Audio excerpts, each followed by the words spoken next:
Please start, sir. Good afternoon. In fact, good evening, everybody here, present here, all the participants. I welcome CA Sushil Goyal ji, our past president and also present Central Council member, and also CA Bimal Jain. CA Bimal Jain, he's come here already, na? Vishnu? Or he will be joining later? Hello? हाँ unmute करो, विष्णु का unmute करो। अभी join नहीं किए। राहुल तुम बताओ उधर में दिख रहा है क्या? राहुल नहीं, मुझे नहीं दिख रहा है। मुझे No नहीं problem, दिख no रहा है। problem, no मुझे problem. नहीं दिख रहा है।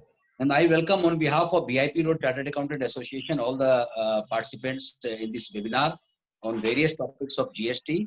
Our speakers for today shall be CA Sushil Goyal, present Central, and in the later part CA Bimal Jain will be joining.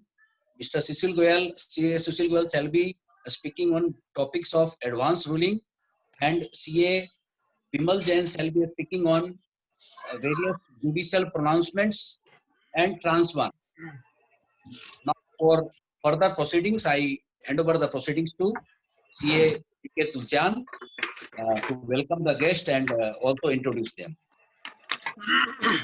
Thank you, Mr. President, and welcome all the audience. As a webinar chairman, I welcome all of you to this webinar of GST. Friends, if you remember in 1994, the then Finance Minister Dr. Manmohan Singh has introduced the service tax with 3 items to be taxed, and the rate was 5%. Over the time, the things took different shape, and recently in 1st July, everything was subsumed as a GST. And after that, complexity started. In fact, earlier there was small, now it became bigger. Every time they come with some relaxation, and it becomes further complexities. It creates further complexities. And after this pandemic, government has also announced various parameters to make it ease out. And for that, really, it has helped us.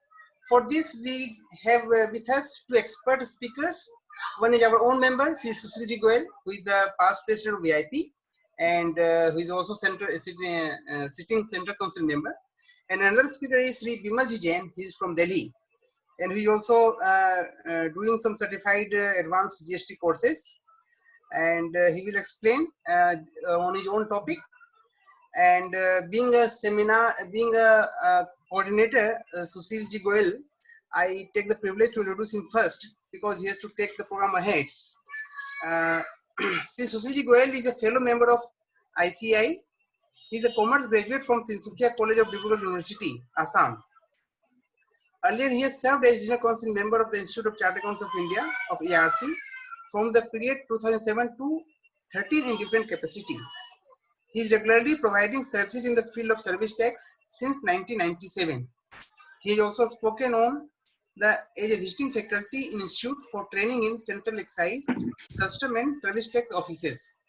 He has spoken on the subject Service Tax / GST in more than 400 seminars, conferences, workshops, and training programs.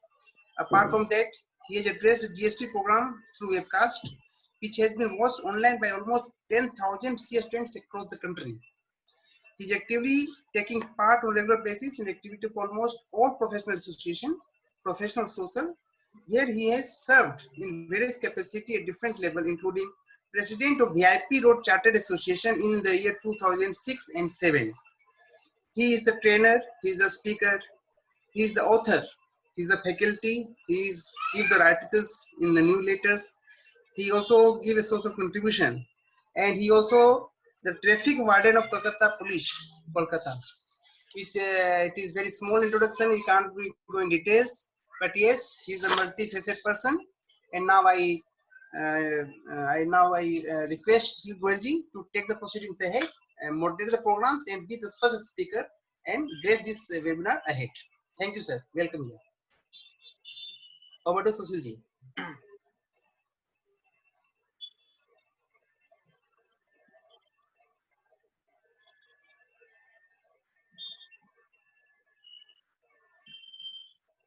Unmute करना पड़ेगा।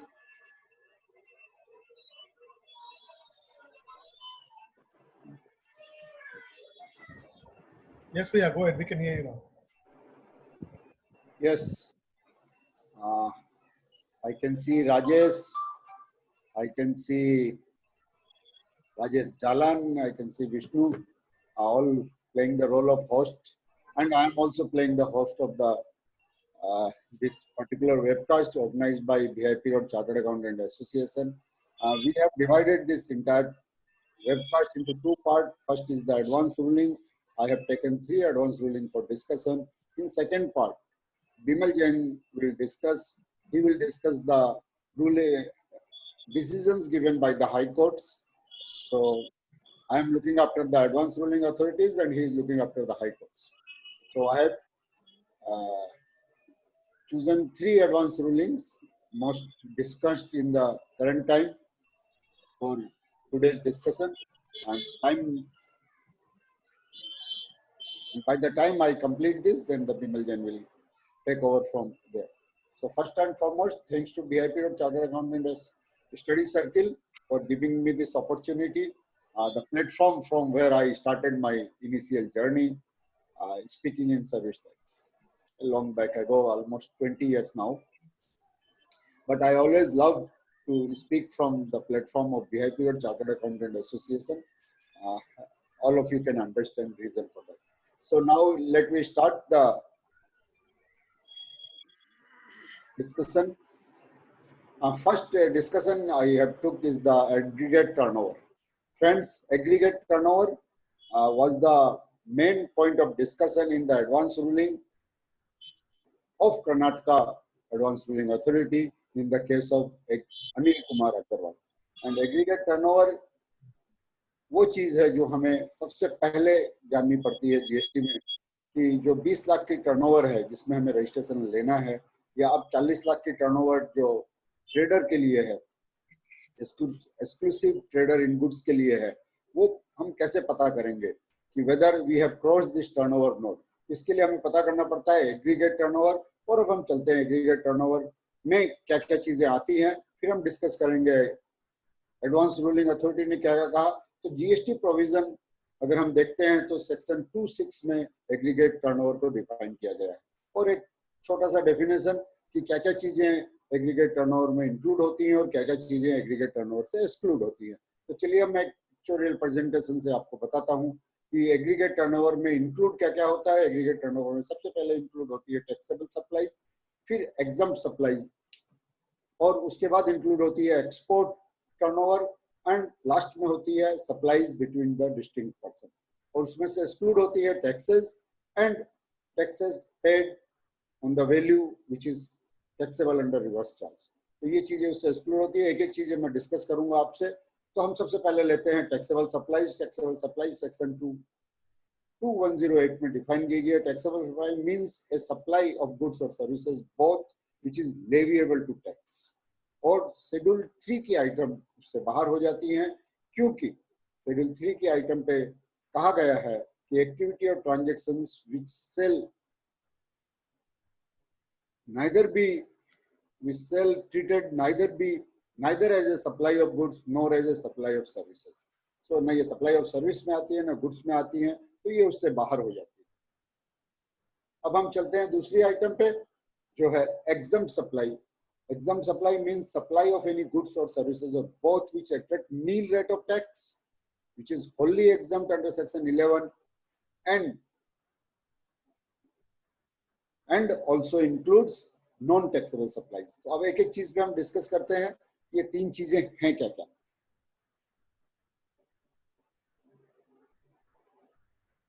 Non taxable supply means जिस पे tax नहीं लगता है। Any supply which at nil rate of duty means अगर schedule में उस पे 0 रेट लिखा हुआ है तो उसे कहते हैं nil rated of supply. Please do not confuse with the 0 rated supply. Nil rated supplies are on which tax is not applicable. 0 rated supplies are which is export and supply to SEZ. तो nil rated supply हम समझते हैं।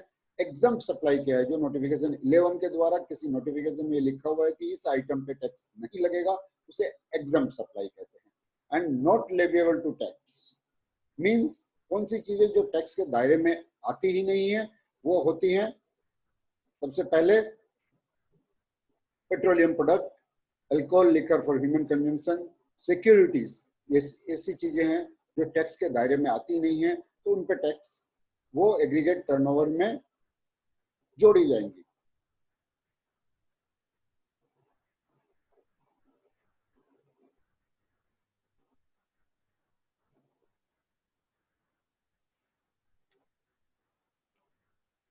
Exempt supply के बाद हम चलते हैं export और जीरो रेटेड सप्लाई।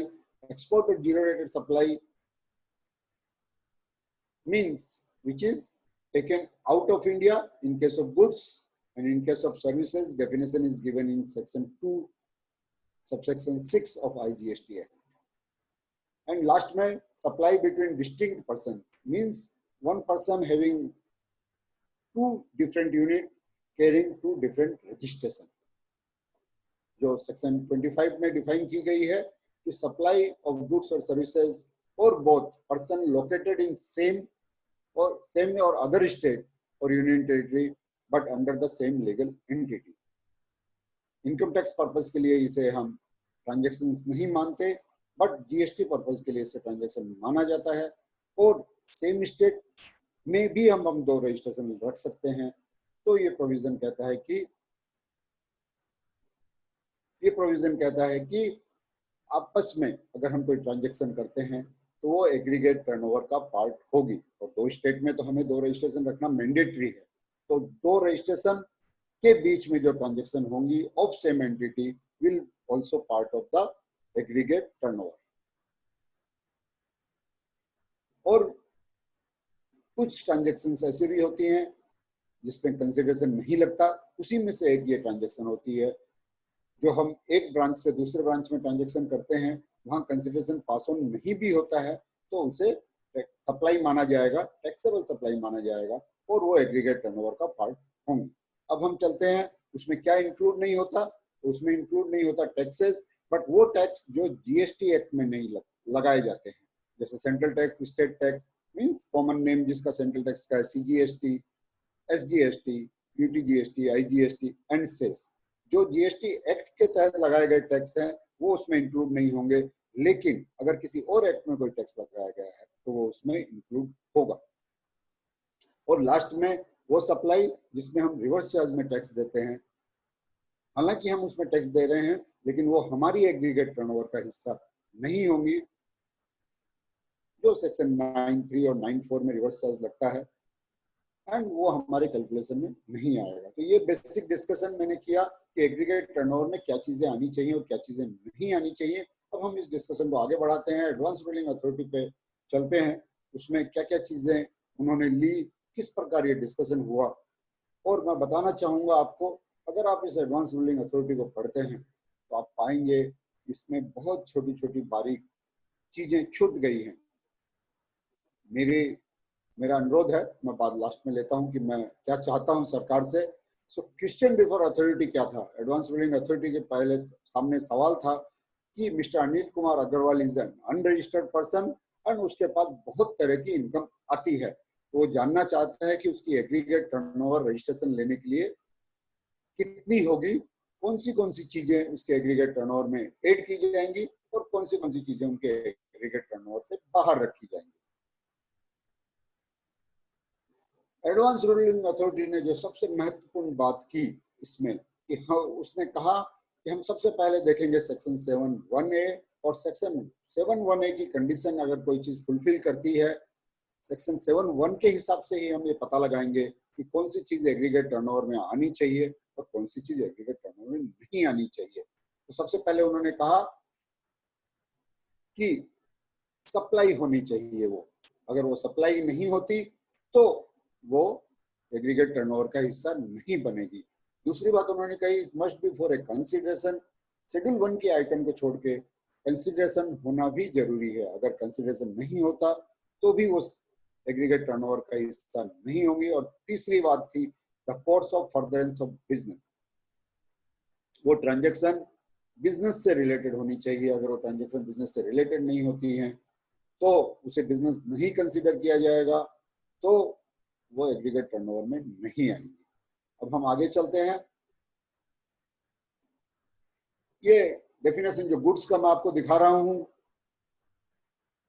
और इसी तरह डेफिनेशन सर्विस का भी है। इन दोनों डेफिनेशन में जो महत्वपूर्ण बात मैं आपके सामने रखना चाहता हूं कि दोनों ही डेफिनेशन से मनी एंड सिक्योरिटीज को एक्सक्लूड किया गया है। तो मनी एंड सिक्योरिटीज जब गुड्स में ही नहीं आती तो सप्लाई ऑफ गुड्स और सर्विसेज में नहीं आएंगी, तो मनी रिलेटेड ट्रांजैक्शंस पे टैक्स नहीं लगेगा। इसी तरह सिक्योरिटीज से रिलेटेड ट्रांजैक्शन पर भी टैक्स नहीं लगेगा। लेकिन ऐसा कहा गया कि जो सर्विस है, मनी और सिक्योरिटी से रिलेटेड जो हम सर्विस देंगे, मनी या सिक्योरिटीज को एक्सपोर्ट करने में या उसे ट्रांसफर करने में जो हम सर्विस देंगे, उस सर्विस पे टैक्स लगेगा। तो ये बात ध्यान रखने की आवश्यकता है। मैं आगे आपको डिटेल में समझाऊंगा। एक शेयर आप खरीदते हैं, शेयर पे आप डिविडेंड अर्न करते हैं, तो वो सिक्योरिटी ट्रांजैक्शन हुई, उस पर टैक्स नहीं लगेगा। आप कोई शेयर परचेज करते हैं तो उस पर कोई टैक्स नहीं लगेगा। आपको डिविडेंड आएगा तो उस पर कोई टैक्स नहीं लगेगा, वो एग्रीगेट टर्नओवर में नहीं आएगा। लेकिन उस शेयर को खरीदी या बिक्री के लिए आपने कुछ कमीशन दिया, ब्रोकरेज दी, जिसे हम ब्रोकरेज कहते हैं, वो ब्रोकरेज आपके टैक्स में आएगी। यही बात क्लियरिफाई करने चाह रहे हैं कि सिक्योरिटी से रिलेटेड कोई सर्विस दी तो सर्विस प्रोवाइडर की एग्रीगेट टर्नओवर में आ जाएगी, वो टैक्सेबल सप्लाई में आती है। अब मैं इसको सम अप करना चाहता हूं कि एग्रीगेट टर्नओवर में क्या आता है और क्या नहीं आता।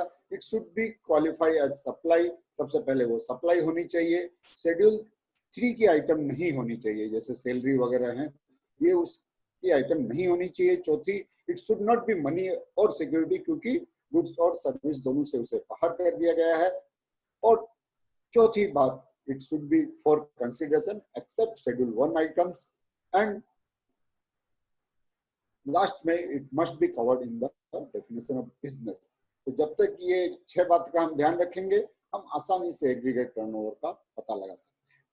और फ्रेंड्स, अथॉरिटी के पास जो लिस्ट दी गई कि क्या क्या चीजें मिस्टर अनिल कुमार अग्रवाल जानना चाहते थे, उसमें सबसे पहली बात थी salary.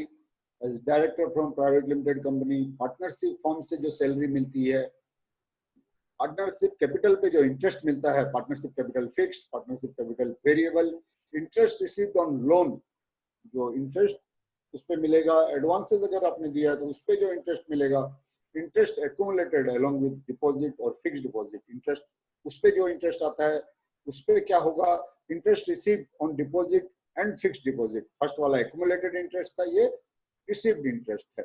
Next is interest on post office deposit, interest on national saving certificate, interest on PPF account. ये सवाल थे, सवाल की लिस्ट अभी खत्म नहीं हुई, अभी हम आधे रास्ते पहुंचे हैं। Accumulated interest along with principal received on closure of PF account, interest income accumulated on PF accounts, interest income on national pension scheme, interest received on debentures, interest accumulated on debentures, dividend on shares, capital gain oblique loss, ये आपको आई जैसा लग रहा है लेकिन ये slash है, gain or loss on sale of shares, receipt of maturity proceed of life insurance, rent on commercial property, residential rent। तो इतनी सारी बातें अनिल कुमार अग्रवाल के केस में पूछी गई कि ये क्या जीएसटी के लिए एग्रीगेट टर्नओवर का हिस्सा बनेगी या नहीं बनेगी। तो एडवांस रूलिंग अथॉरिटी ने कुछ जस्टिफिकेशन दिए, कुछ सही पकड़ा, कुछ चीजें मुझे लगता है कि वो मिस कर गए, तो मैं इन पे अपना व्यूज देना चाहूंगा और एडवांस रूलिंग अथॉरिटी ने भी क्या कहा वो भी साथ साथ आपको बताऊंगा। तो हमारे सामने ये सवाल है कि सैलरी एज ए डायरेक्टर पे टैक्स लगेगा कि नहीं। सर्कुलर आ गया है, अगर इनकम टैक्स में आप उसे सेक्शन 192 में टीडीएस के लिए रखते हैं तो वो सैलरी कहलाएगी और शेड्यूल 3 की आइटम होगी, उस पर टैक्स नहीं लगेगा। और मैं बार बार कह रहा हूँ, शेड्यूल 3 की अगर कोई आइटम है तो एग्रीगेट टर्नओवर में भी नहीं आएगी, लेकिन वो अगर 194J में कवर्ड है तो आप उस पर टैक्स देने के लिए लायबल हैं, आप उस पर टैक्स देने के लिए लायबल हैं। तो हम यहाँ मान रहे हैं कि ये शेड्यूल 3 की आइटम है तो इस पर टैक्स नहीं लगेगा। पार्टनरशिप फॉर्म से interest on capital, partnership share of profit is appropriation of profit है। ये तीनों आइटम इनकम टैक्स में हम लोग इसको income from business and profession में टैक्स देते हैं। एडवांस रूलिंग अथॉरिटी ने क्या कहा आप आपको बताता हूँ। पार्टनर सैलरी उन्होंने कहा कि ये प्रोफेशन ऑफ प्रॉफिट है तो इस पे टैक्स ये एग्रीगेट टर्नओवर में नहीं आता, लेकिन interest on partners capital and variable capital aggregate turnover में आएगा, लेकिन वो एग्जम्प्ट इनकम है। मैं मानता हूं ये एग्रीगेट टर्नओवर में नहीं आएंगी। उसके बाद उन्होंने कहा interest received on loan and interest given on advances. Friends, अगर आप मुझसे पूछें एक इंडिविजुअल अगर किसी को लोन देता है तो ये उसका बिजनेस माना जा सकता है। Although interest on loan and interest on advances is exempt income for the purpose of GST, but it will form part of aggregate turnover. If I am giving loan regularly, if I am giving some money to someone to earn interest, it may be considered or it should be considered as my business. Next item जो कही, interest accumulated on deposits, fixed deposit, interest received on deposit, post office deposit, national savings certificate, PPF account. मैं आपको बताऊं ये सारे interest PF account, interest accumulated on PF account, interest on pension scheme, interest on debenture and interest accumulated on debenture, इन सारी चीजों के लिए एडवांस रूलिंग ने कहा, अथॉरिटी ने कहा कि इंटरेस्ट एग्जम्प्ट है, लेकिन ये सारी चीजें एग्रीगेट टर्नओवर के लिए कैलकुलेट होंगी। और एडवांस रूलिंग अगर आप पढ़ोगे अनिल कुमार अग्रवाल कर्नाटका की, तो आप पाओगे कि उन्होंने लिखते लिखते ही वो लिख गए कि जो पैसा आप इन्वेस्ट करेंगे वो एग्रीगेट टर्नओवर में आएगा। तो friends, that is not under no circumstances should be consider as aggregate turnover. की जो पैसा हम जमा देंगे, जो पैसा हम डिपॉजिट करेंगे वो एग्रीगेट टर्नओवर होगा। उस पर जो इनकम है वो एग्रीगेट टर्नओवर में हो सकती है अगर वो मेरा बिजनेस है तो।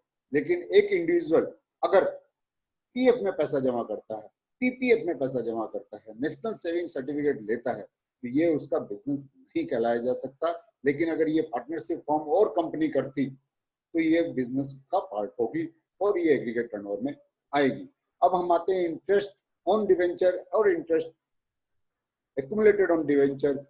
इस पे एडवांस रूलिंग अथॉरिटी ने एग्रीगेट टर्नओवर में लेने को कहा, बीइंग एन एग्जम्प्टेड इनकम। लेकिन डिवेंचर मैं बताना चाहूंगा is part of securities.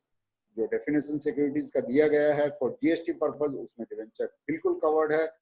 As dividend on shares and capital gain और लॉस ऑन शेयर, ये चारों की चारों आइटम जीएसटी के दायरे से बाहर होती हैं, ये एग्रीगेट टर्नओवर में नहीं आएंगी बीइंग ए सिक्योरिटीज।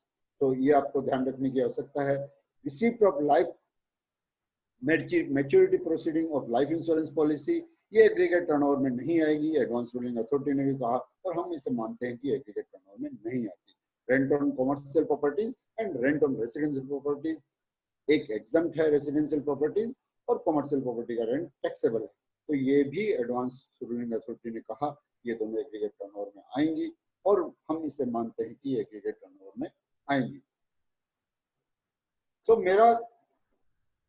मेरी ये राय है कि एडवांस रूलिंग अथॉरिटी ने डिवेंचर में बड़ी गलती की है, इंटरेस्ट के टर्नओवर में बड़ी गलती की है, और जो सेविंग्स हम डिपॉजिट करते हैं उस पे जो हमें एग्रीगेट टर्नओवर में लेना है बड़ी गलती की है। तो मेरी रिक्वेस्ट है कि request to advance ruling authority Karnataka कि वो कोरिजेंडम इशू करें और ये जो बारीकी से जो गलतियां की हैं उन्हें सुधारें। एक तो डिवेंचर सिक्योरिटीज में आना चाहिए, इंटरेस्ट जो हम पीपीएफ में या पीएफ से अर्न करते हैं वो मेरा बिजनेस नहीं हो सकता, वो हम नहीं आना चाहिए, और टर्नओवर मेरा डिपॉजिट अमाउंट नहीं हो सकता, इंटरेस्ट हो सकता है।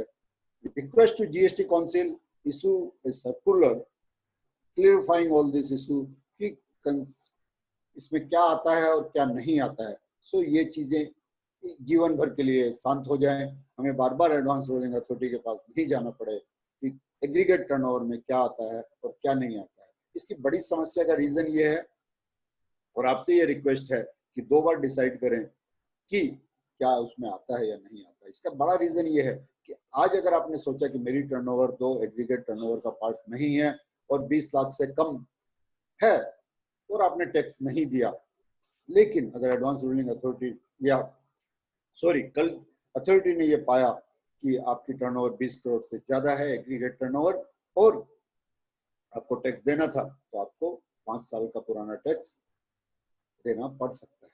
इसलिए 2 बार सोचने की आवश्यकता है। अब हम चलते हैं नेक्स्ट डिसीजन जो एडवांस रूलिंग अथॉरिटी का था डायरेक्टर रेम्यूनरेशन पे। ये मामला हालांकि अब शांत हो गया है, क्योंकि सरकार ने परसों ही 10 तारीख को एक सर्कुलर इशू किया और उन्होंने कहा कि ये डिस्कशन नहीं बनता, तो इसलिए मैं ज्यादा डिटेल डिस्कशन नहीं करूंगा। एडवांस रूलिंग में 3 जजमेंट आए थे, तीनों ने अलग अलग बातें की, बहुत सारी बातें मिस की, बहुत सारी बातें डिस्कशन में नहीं आई, तो उस पर डिटेल डिस्कशन नहीं। लेकिन ये जो provision of income tax 192(1) and 194(j)(1) ये आपको ध्यान से पढ़ने की आवश्यकता है। जो भी इनकम आपकी 192(1) में आती है या 194(j) में आती है, ये सर्विस टैक्स पीरियड के सर्कुलर हैं, ये आप चाहें तो रेफर कर सकते हैं। सर्विस टैक्स पीरियड में जो ये जजमेंट आए थे उसमें एक महत्वपूर्ण जजमेंट था जो मैं आपको याद दिलाना चाहूंगा। उसमें कहा कि अगर इनकम टैक्स डिपार्टमेंट किसी इनकम को सैलरी में टैक्स करता है और उसे एसेस करता है, तो जीएसटी डिपार्टमेंट उसे सैलरी में ही ट्रीट करेगा। गवर्नमेंट की 2 विंग एक चीज को 2 तरह से ट्रीट नहीं कर सकती, इस टाइप के जजमेंट थे।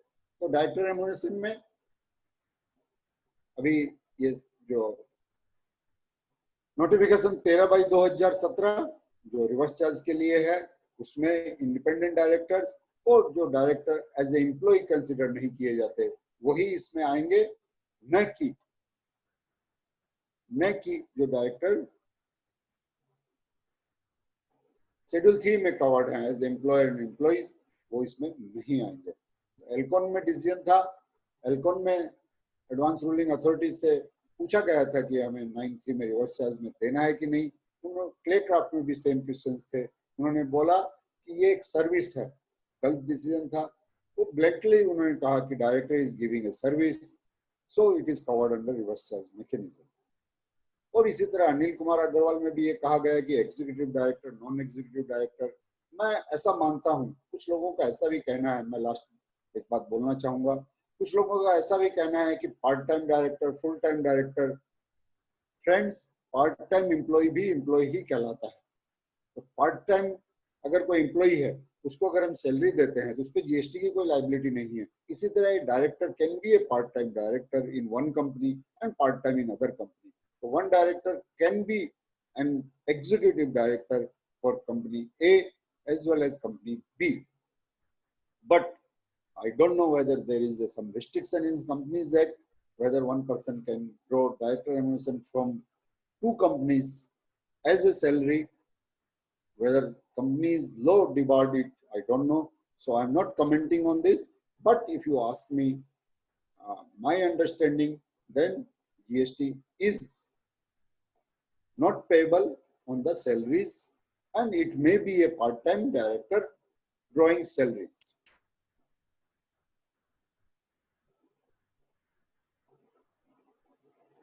The provision of income tax law हम सब जानते हैं, 192(1) is covering the salaries, salary paid to anybody, and 194(j)(1) is fees or professional services or commission by whatever name called other than those which tax is deductible under section 192. 194(j) उन income को exclude करते हुए tax TDS की बात करता है जो हम डायरेक्टर को पेमेंट करते हैं, जो 192 के बाहर हो जाती है। तो 10 तारीख का जो सर्कुलर है वो कंक्लूड करता है कि अगर एम्प्लॉयर एम्प्लॉय रिलेशन है, salary paid to director shall fall out of the GST, independent director reverse charge में, और कमीशन और कंसल्टेंसी फीस और सिटिंग फीस जो हम देते हैं वो डायरेक्टर रेम्यूनरेशन का पार्ट है, वो रिवर्स चार्ज का पार्ट है, उस पर हमें टैक्स देना है। एंड आपको याद दिलाना चाहूंगा कि जो सैलरी ऊपर डायरेक्टर रेम्यूनरेशन है वो शेड्यूल 3 से बाहर हो रही है। अगर वो शेड्यूल 3 से बाहर हो रही है तो वो एग्रीगेट टर्नओवर का भी हिस्सा नहीं बनेगी। ये सबसे इंपॉर्टेंट चीज आपको ध्यान रखने की है। और जिसपे रिवर्स चार्ज पे टैक्स दे रहे हैं, हालांकि कंपनी उस पर टैक्स दे रही है, लेकिन जो डायरेक्टर है उसको अगर ये इनकम आती है तो ये एग्रीगेट टर्नओवर का हिस्सा बनेगी और इस हिसाब से हमें इसका टैक्स देना है। लास्ट ये पराठा का डिस्कशन चल रहा है दोस्तों। इस एडवांस रूलिंग में ID Fresh Food India Private Limited. तो ये आया फैक्ट्स बिफोर एडवांस रूलिंग था कि company involve in preparation and supply of wide range of ready to cook fresh food including idli, dosa, whole wheat paratha and Malabar paratha. For advance ruling authority से पूछा गया कि जो paratha, wheat paratha, whole wheat paratha, Malabar paratha जो हम बना के बेचते हैं, क्या उस पे हम 5% जीएसटी दे सकते हैं जो हम रोटी पे देते हैं? तो क्या हम पराठा पे भी 5% जीएसटी दे सकते हैं? मैं आपको बताना चाहूंगा, जो हेडिंग 1905 में रोटी आती है वो ऑलरेडी प्रिपेयर्ड और कंप्लीटली कुक्ड प्रोडक्ट्स आते हैं। उसमें ब्रेड आती है, उसमें केक्स आते हैं, उसमें बिस्किट्स आते हैं और उन पे 5% टैक्स लगता है। Instant products are not ready for consumption but need to heat it before consumption. इसमें एक छोटी सी गलती हुई, जो रिप्रेजेंट कर रहे थे एसएससी को, उन्होंने कहा कि ये जो पराठा हम दे रहे हैं इसे गर्म करने की आवश्यकता है। उन्होंने ये नहीं कहा कि इसे कुक करने की आवश्यकता है, उन्होंने कहा कि ये पराठे को गर्म करने की आवश्यकता है खाने के पहले। लेकिन फ्रेंड्स, अब आप एक ब्रेड का पैकेट आप लेते हो तो उसे भी हम गर्म करके खाते हैं। ब्रेड खाने के पहले रोस्ट करनी है या नहीं है? बोला जाएगा यस करनी है। अगर आप एक कोल्ड ड्रिंक की बोतल लेते हो तो उसे ठंडी करनी है या नहीं है? उस पर लिखा होता है प्लीज सर्व इट चिल्ड। तो उसे कुछ प्रोसेस करना है, whether that process is cooking process और it is just a mechanism to serve it. वो पराठे रेडी होते हैं, अगर गर्म कोई ठंडा पराठा खाना चाहे तो भी खा सकता है, गर्म करके भी खा सकता है। लेकिन एडवांस रूलिंग अथॉरिटी ने समझा कि ये रेडी टू ईट नहीं है, तो ये आइटम एंट्री 99A से इन आइटम पे 5% टैक्स लगता है। उन्होंने कहा ये आइटम 2106 हेड में आएंगी और इस पे 18% टैक्स लगेगा। ये खाखरा, प्लेन रोटी, प्लेन चपाती और रोटी की कैटेगरी में नहीं आते। तो ये एडवांस रूलिंग अथॉरिटी की जजमेंट आई है। और फ्रेंड्स, आप बताऊं आपको, ये पूरे देश में एक डिस्कशन का मुद्दा बन गया है। आज ruling I, parathas is classified under chapter heading 2106। अगर ये दूसरी हेडिंग में क्लासिफाई होता है तो कोई फर्क नहीं पड़ता, टैक्स का रेट 18% बन जाता है। और हम इसे रेडी टू ईट फूड में रखते हैं तो ये 5% रेट से टैक्स। तो मुझे लगता है इस एडवांस रूलिंग में कुछ मिस हुआ है एडवांस रूलिंग अथॉरिटी से, और जो रिप्रेजेंट किया गया था कि यस खाने के पहले इसे गर्म करना चाहिए, इसे गर्म करना पड़ेगा, तो ये रेडी टू ईट फूड नहीं है, ये साबित नहीं होता है। और मैं आपका ध्यान दिलाना चाहूंगा, देश में छोटा हो या बड़ा हो, हर व्यक्ति इस पे डिस्कशन कर रहा है।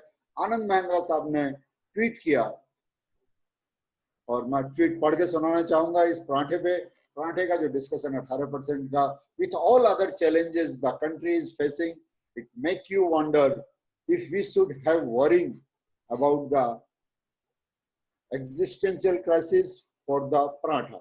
In any case, given Indian jugaad skill, I am pretty sure there will be a new breed of paratha that will be challenge any categorization.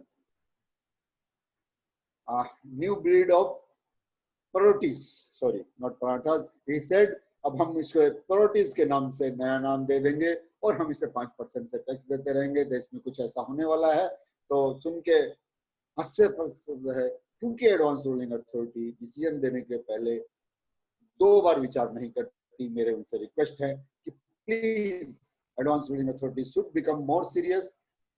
Thank you very much for a patient listening. Now I think Mr. Bimal Jain must have joined by the time. We will take the question answer in the end. So now I will play the role of host and I will moderate the session. Over to Vishnu for next guidance. Rajesh ji नाम आएंगे। Bimal ji, राजेश, welcome Bimal ji. Welcome sir. नमस्कार sir, नमस्कार। विमल जी तो और young लग रहे हैं आज। आज यंग लग रहा हो सर, आपकी आंखें अच्छी हो गई है इसलिए यंग लग रहा हूँ। Thank you very much. Thank you. So, without, I think host will introduce Vimal ji first. Rajesh Jalani call. Yeah, Rajesh ji, please. Formalities of introducing Vimal ji. तो हम सब जानते हैं विमल जी कलकत्ता से ही हैं और कलकत्ता के संजीवस कॉलेज के ही स्टूडेंट हैं। Oh. Now over to.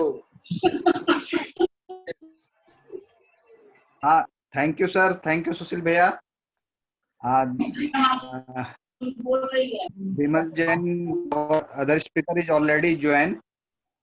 Good evening, ladies and gentlemen. It's a great pleasure for me to introduce our next speaker, who is going to talk to us about the GST, various provision including High Court order, COVID-19 announcement, and much more. Now I introduce CA Bimal Jain. Profile is so long, everybody know about the CA Bimal Jain, but as per protocol, CA Bimal Jain is a FCA, FCS, LLB with 21 years of experience in the field of indirect taxation, GST, service tax, excise, custom, and DGFT matters. He is chairman of indirect tax committee of PhD Chamber of Commerce. Apart from this, he has written many books on goods and service tax. Ladies and gentlemen, please join me in welcoming CA Bimal Jain. Now I request CA Sushil Goyal to start the further proceeding. Thank you. Thank you Rajesh, welcome Vimal ji. अभी तक हम जो discuss कर रहे थे वो advance ruling कर रहे थे। एडवांस रूलिंग हर स्टेट में अलग अलग बनी हुई है और विमल जी जो आज टॉपिक ले रहे हैं, जो हाई कोर्ट के कुछ वंडरफुल डिसीजंस आए हैं और ये सारे डिसीजन एससीसी के फेवर में आए हैं, ये मेरे को अच्छा लग रहा है देख के कि देश में एससीसी की बात सुनी जा रही है। विमल जी इस पे प्रकाश डालेंगे कि वो डिसीजन क्या है और कैसे हमारे लिए बेनिफिशियल रहेंगे और हमें उस लिए क्या करना चाहिए। Over to Vimal ji. At the outset, let me thanks all the managing committee members of BIP CA Study Circle and past president हमारे सुशील गोयल जी ऑलरेडी हैं साथ में। अभी वो हमारे vice president IDT committee ICI भी हैं। सुशील जी, मैं एक चीज सोच रहा था, ये रोटी 5%, पराठा 18%। अब सोच रहा हूँ अगर मैं रेस्टोरेंट में रोटी ऑर्डर करूंगा और पराठा भी ऑर्डर करूंगा तो कहीं ये मिक्स सप्लाई तो नहीं बन जाएगा? और 5% वाला रेस्टोरेंट 18% तो नहीं लगने लगेगा? मुझे नहीं मालूम, मैं तो बस चीजों को समझने की कोशिश कर रहा हूँ। Hello, am I audible? हाँ, मैं आ रहा हूँ। Yes sir. अच्छा, चलिए, थोड़ा आप मुझे मेन स्क्रीन पे दे देंगे बैकग्राउंड से, जो भी इसको मैनेज कर रहे हैं इसको। सर आप मेन स्क्रीन पे ही हैं। अच्छा, ठीक है। मुझे नहीं दिख रहा था। आप अगर स्क्रीन शेयर करना चाहते हैं तो वो कर लीजिए सर। नहीं, नथिंग। Okay sir. देखिए, मुझे 2 टॉपिक इंपॉर्टेंटली दिए गए एंड इम्पोर्टेंट टॉपिक थे कि जो इम्पोर्टेंट हाई कोर्ट डिसीजन आए हैं वो, और कोविड-19 से रिलेटेड जो भी रिसेंट लेटेस्ट अमेंडमेंट है। तो आज 40th GST काउंसिल मीटिंग हुई है और उसमें कुछ इम्पोर्टेंट डिसीजन कोविड-19 से रिलेटेड भी लिए गए हैं। If you all are interested, then I can give glimpses of highlight of 40th GST Council meeting. क्या हुआ और क्या हो सकता था और क्या नहीं हुआ। If members are interested, they can write in a chat box. I'm very much open. I want to make my session interactive one. So you can write in a chat box, yes, go ahead. That would be much more, interesting for me to go take it forward. ठीक है सुमित जी, अमित जी, ठीक है, perfect. Very much required. Nitesh Kedia जी बोले बहुत जरूरी है। चलिए, जब लोगों का इंटरेस्ट है तो उसको अपन करते हैं। देखिए, आज जो 40th GST काउंसिल मीटिंग हुई थ्रू वीडियो कॉन्फ्रेंसिंग, उसमें 5 इंपॉर्टेंट डिसीजन लिए गए। पहला डिसीजन लिया गया, आप कलकत्ता में हैं, होल इंडिया इसके लिए कह रहा था कि लेट फीस वेव होनी चाहिए for not filing GSTR 3B, and the period was January 2017 to January 2020. चलिए पहला डिसीजन क्या हुआ वो बता देता हूं आपको। पहला डिसीजन ये हुआ कि जिनकी नील टैक्स लायबिलिटी है उनके ऊपर लेट फीस नहीं लगेगी, complete waiver. So no late fees for those who are having nil tax liability, और जिनने अपना GSTR 3B नहीं भरा है for the period July 17 to January 2020। अब जिसकी लायबिलिटी है, जिसकी टैक्स लायबिलिटी है, तो उन्होंने कहा हम एक कैपिंग कर देते हैं लेट फीस की, capping of 500 rupees per return, capping of 500 rupees per return, जुलाई 17 से जनवरी 2020। अब ये बेनिफिट आपको तब मिलेगी जब आप अपने GSTR 3B for this period you file with in a period 1st July 2020 to 30th September 2020। तो मैंने आपको पहला पॉइंट बताया, वेवर ऑफ लेट फीस तो दिया जिनकी नील टैक्स लायबिलिटी थी, और जिनकी टैक्स लायबिलिटी थी वहां कैपिंग कर दी 500 रुपीज पर रिटर्न। किस पीरियड में भरना है? 1st जुलाई 2020 से लेके 30th सितंबर 2020 तक। अब दो चीजें इसमें इंपॉर्टेंट है जो ये कहते नहीं है और ये बताते नहीं है, क्योंकि ये हाईलाइट बताते हैं और हाईलाइट बता के हमारी एफएम चले जाते हैं। पहला मेरा क्वेश्चन ये है कि ऐसे भी तो लोग हैं बेचारे जिनने लेट फीस जमा की है, 2 दिन की, 5 दिन की, 10 दिन की, उनकी लेट फीस का आप क्या कर रहे हो ये बताओ ना। अब तो जीएसटी में ऐसा लगता है कि कोई भी काम प्रोएक्टिवली करना ही नहीं चाहिए, जो नहीं करते उनके लिए बल्ले बल्ले, और जो दे के बैठे हैं, जिनने लेट फीस दे दी है, जिसके लिए आपने आज ये डिसीजन लिया, और उनके लिए लिया जिनने नहीं भरा GSTR 3B, और मैंने भरा है और मैंने लेट फीस दे दी है। अरे मेरा तो पैसा मुझे वापस करो, जो मैं मांग रहा हूं आपसे उस पे कुछ नहीं, नथिंग नथिंग। तो आपको एक चीज तो समझ में आ रही होगी, जीएसटी में मैंने शुरू से ये देखा है, दो जो आर डिफॉल्टर उनको बड़ी रियायत दी जाती है, और जो बेचारा लेट फीस दे के जमा करके सब कुछ करता है उसकी कोई सुनने वाला नहीं। चलिए जो है मैं आपको बता दिया कि ये एक चेंज। इसमें दूसरा पार्ट जो अभी किसी को मालूम हो किसी को नहीं मालूम हो, जिसकी नील टैक्स लायबिलिटी है उसके लिए तो उन्होंने कह दिया complete waiver of late fees, लेकिन जिसकी लायबिलिटी है वहां कैपिंग कर दी। अब जिसकी लायबिलिटी है वो GSTR 3B भरेगा तो डिलेड पेमेंट ऑफ टैक्स है। जब डिलेड पेमेंट ऑफ टैक्स है तो इंटरेस्ट भी लगेगा, और रेट ऑफ इंटरेस्ट क्या होगा सर? 18% per annum. उसमें कोई रियायत नहीं है, कोई भी रियायत नहीं है। तो यानी ये दो पार्ट जिस पे प्रेस रिलीज आई या मीटिंग हुई, अब कभी कभार हमें ये भी समझ में नहीं आता कि जीएसटी काउंसिल में जब ये डिसीजन हो रहे होते हैं तो वहां इन बातों को रखा भी जाता है या नहीं, अगर रखा जाता है तो उनकी सुनवाई होती है या नहीं।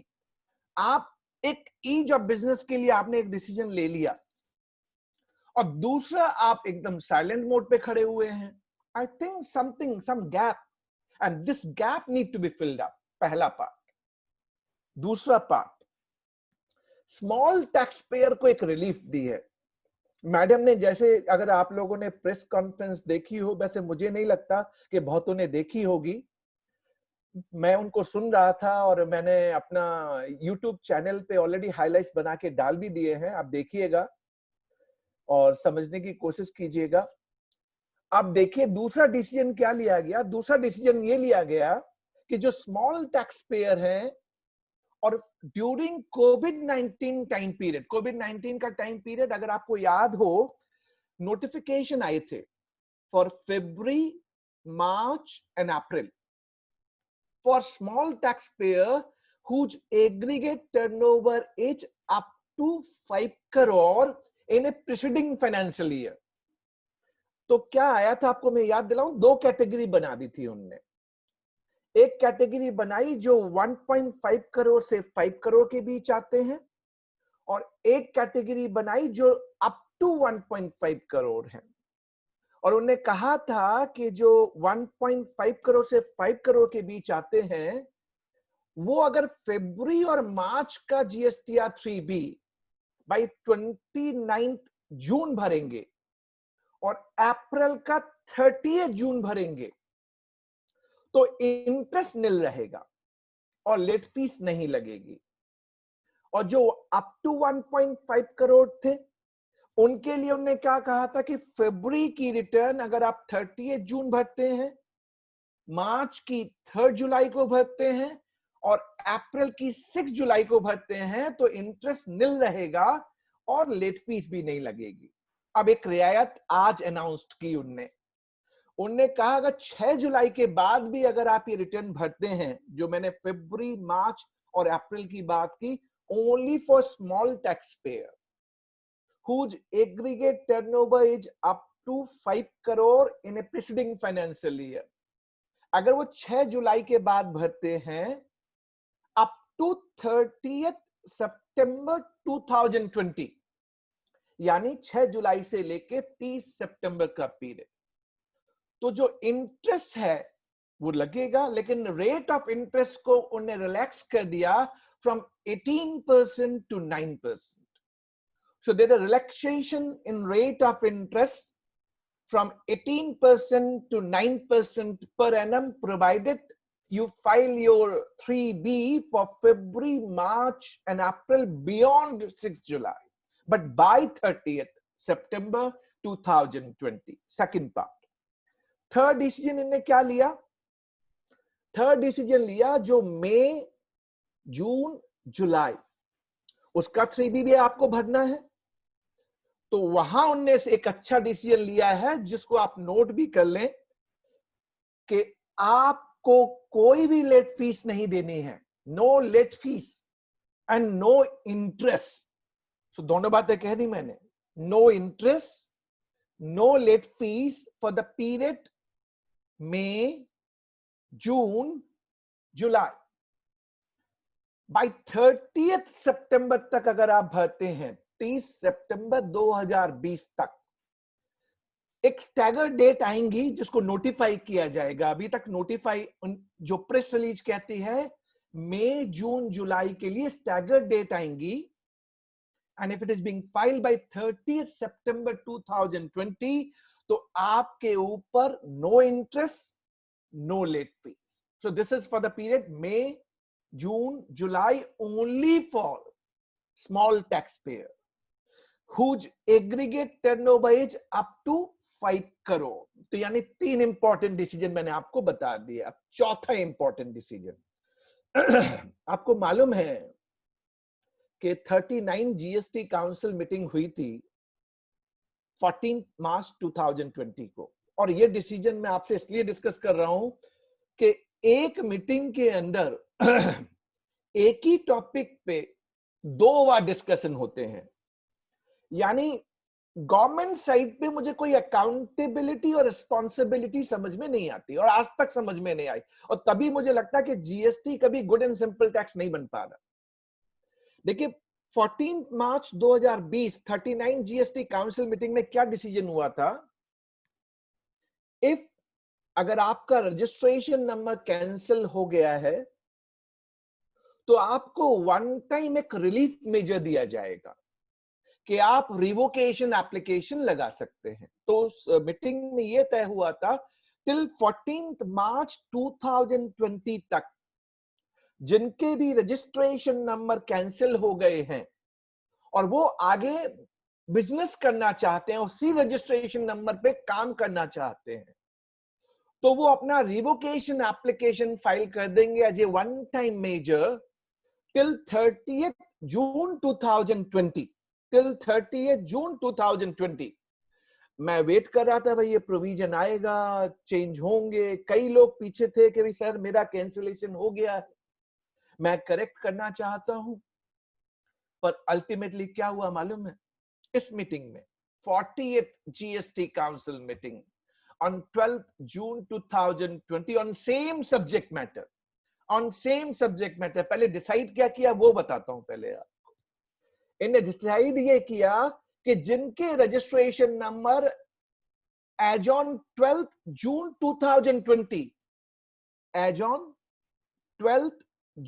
2020 कैंसल्ड हो गए हैं, उनको एक वन टाइम रिलीफ मेजर दिया जाएगा।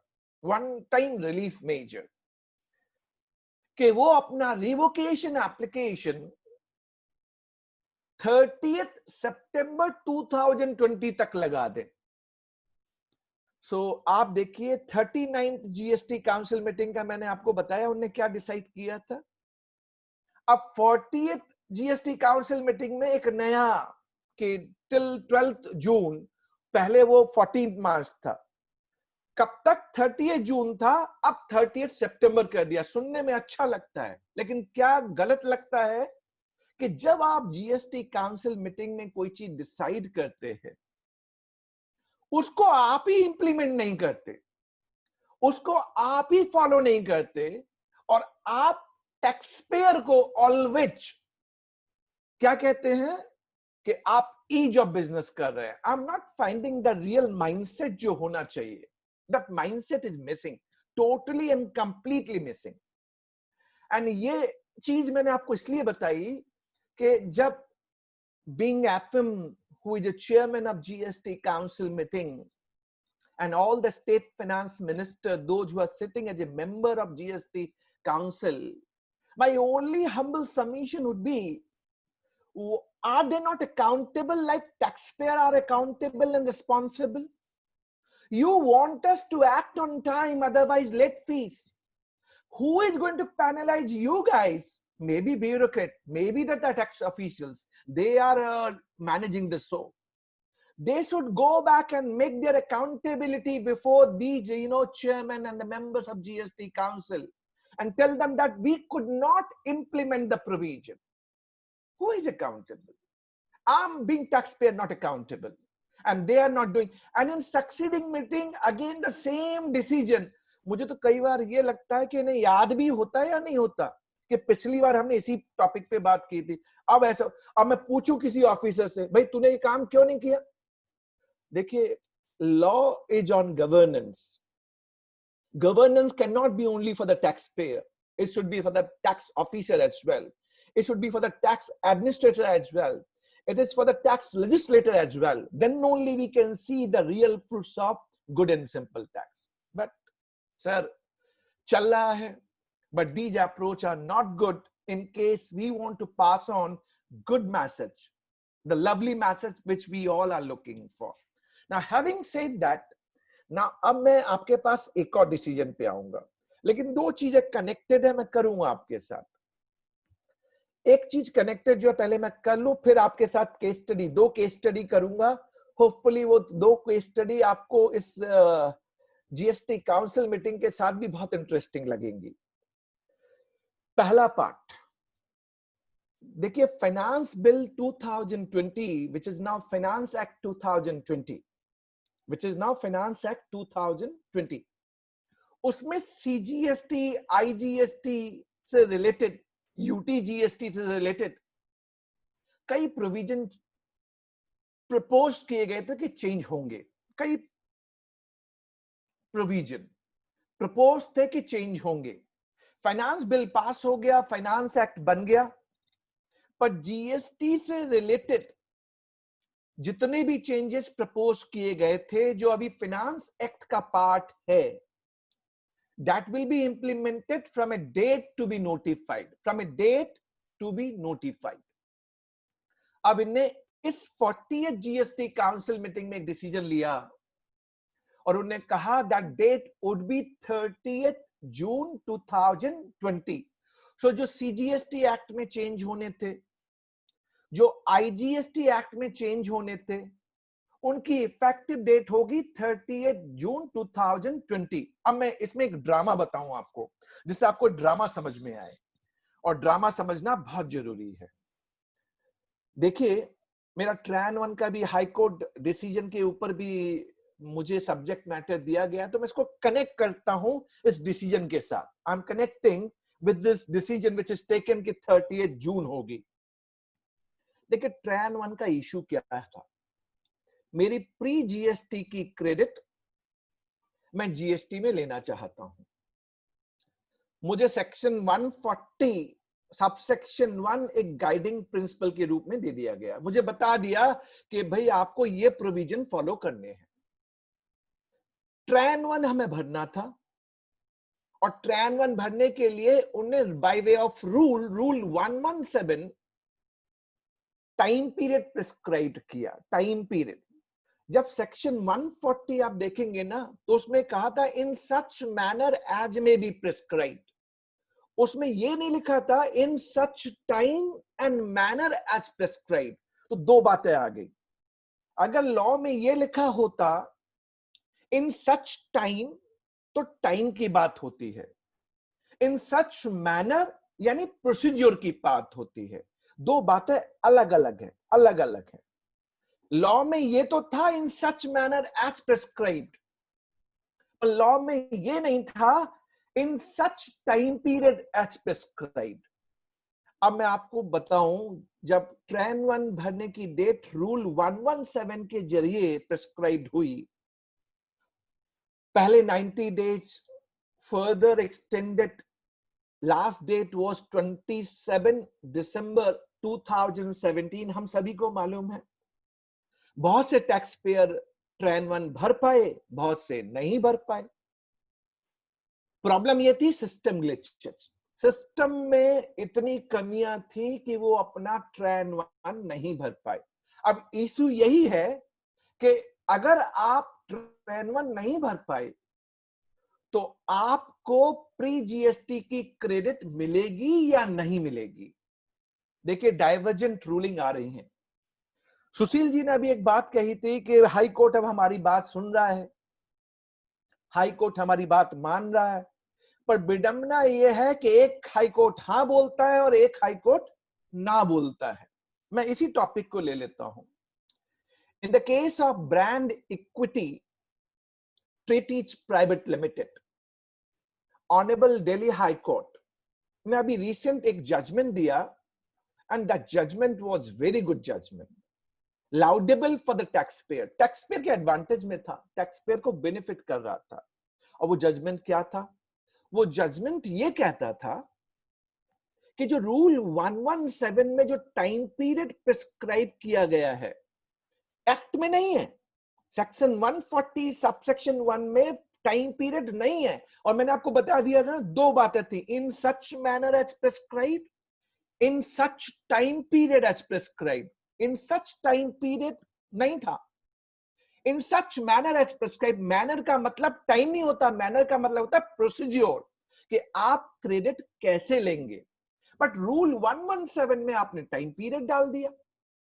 जब टाइम पीरियड डाल दिया, तो honourable Delhi high court has said rule 117 is directory in nature, यानी ये सिर्फ डायरेक्ट करता है, not compulsory, and it can not take away your vested right, taxpayer vested right, just because he could not submit TRAN 1, maybe on account of system glitches.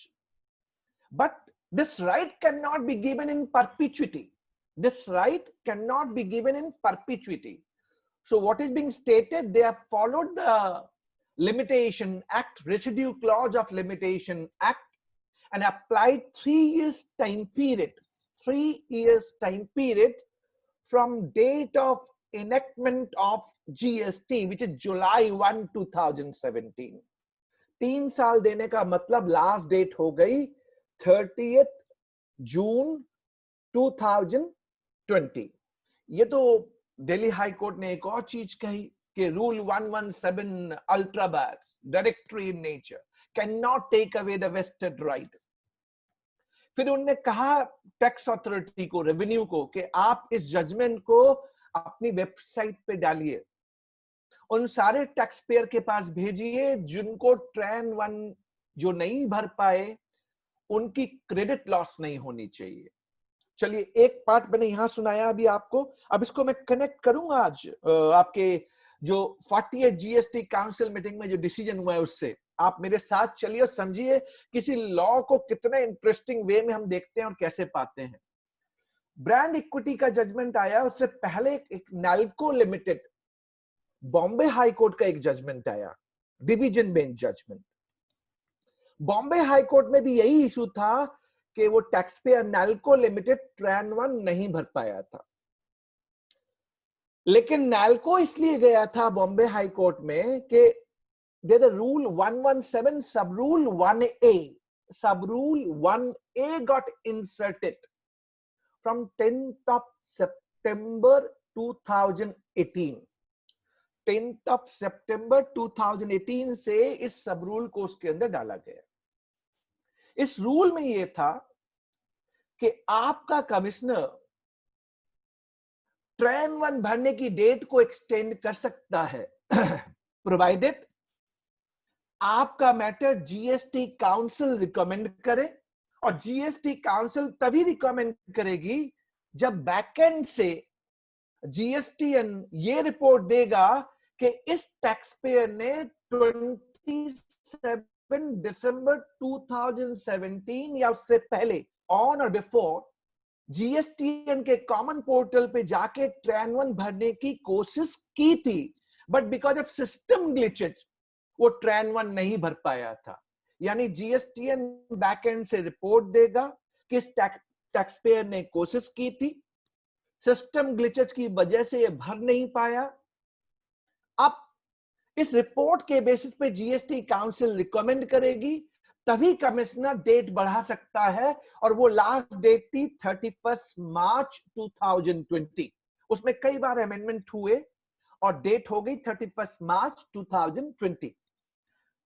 NALCO limited जो Bombay high court का judgment था, उसने ये decision दे दिया rule 117 does not ultra vires, यानी उन्होंने rule 117 को authoritative मान लिया, बोला does not ultra vires section 140। सो जो टाइम पीरियड उसमें प्रिस्क्राइब्ड है रूल 117 में, दैट होल्ड गुड। और नाल्को से ये कहा कि भैया तुमने तो कोशिश ही नहीं की थी, सिस्टम ग्लिचेस का क्या दुहाई दे रहे हो आप, you haven't tried filing your TRAN 1 and there's no report coming out, so for you even sub rule 1A is not applicable। आपको 27 दिसंबर तक, 27 दिसंबर 2017 तक आपको अपना ट्रेन 1 भर देना चाहिए था। अब 2 जजमेंट बॉम्बे हाई कोर्ट मना करता है, दिल्ली हाई कोर्ट बड़े बड़े शब्दों से कहता है अरे भैया 30 जून 2020 तक भरो, अलाउड है। Rule 117 ultra vires, directory in nature, can not take away your vested right. अब मैं आपको एक और इंटरेस्टिंग पार्ट बताऊं। इंटरेस्टिंग पार्ट क्या है? फाइनेंस बिल 2020 में एक क्लॉज इंसर्ट किया गया, और क्लॉज में सेक्शन 140 को अमेंड किया गया, एंड 140 के अंदर जाके एक लाइन, एक छोटी सी लाइन डाल दी, इन सच टाइम पीरियड, जो पहले नहीं था। इन सच टाइम पीरियड यानी आपने फाइनेंस बिल 2020 में विद रिट्रोस्पेक्टिव डेट 1 जुलाई 2017 से सेक्शन 140 के अंदर एक छोटी सी लाइन डाल दी, इन सच टाइम पीरियड। यानी गवर्नमेंट को यह लगने लगा था कि they are on a loser side, कल उनका केस सर्वाइव नहीं करेगा। रिट्रोस्पेक्टिवली उनने ये डाल दिया।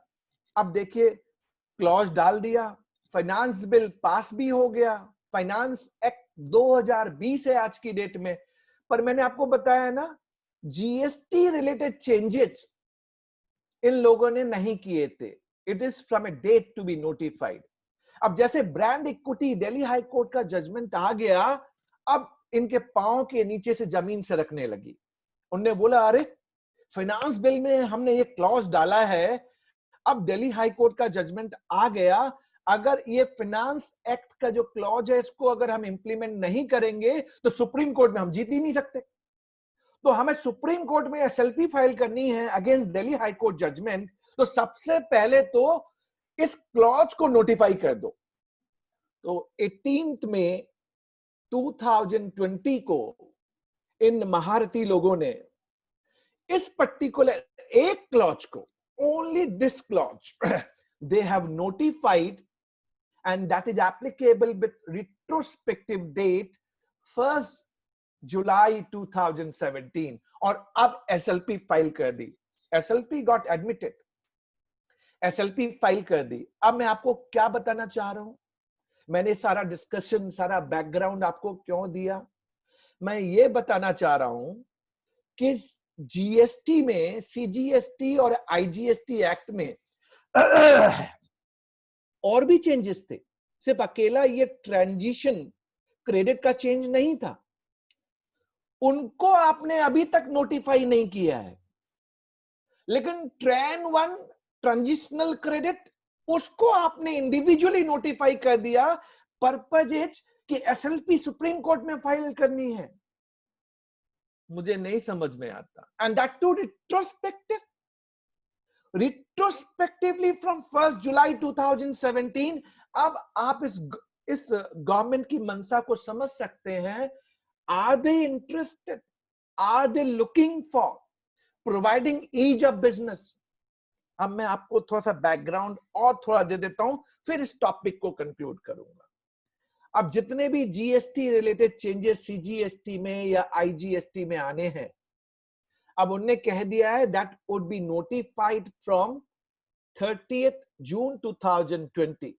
सिर्फ एक चेंज उनने 18 मई से इफेक्टिव किया, that too with retrospective date for transitional credit, only to make sure supreme court में उल्टा ना पड़ जाए। तो उसको इंडोर्स करने के लिए, स्ट्रेंथन करने के लिए they have done that. But supreme court में 2 एसएलपी फाइल हुई थी ट्रांजिशन क्रेडिट के लिए। एक Adfert technologies India private limited, Punjab and Haryana high court का जजमेंट था, ट्रांजिशनल क्रेडिट के ऊपर ही था, जिसमें 102 केसेस बंच किए गए थे, मर्ज, टैग टुगेदर।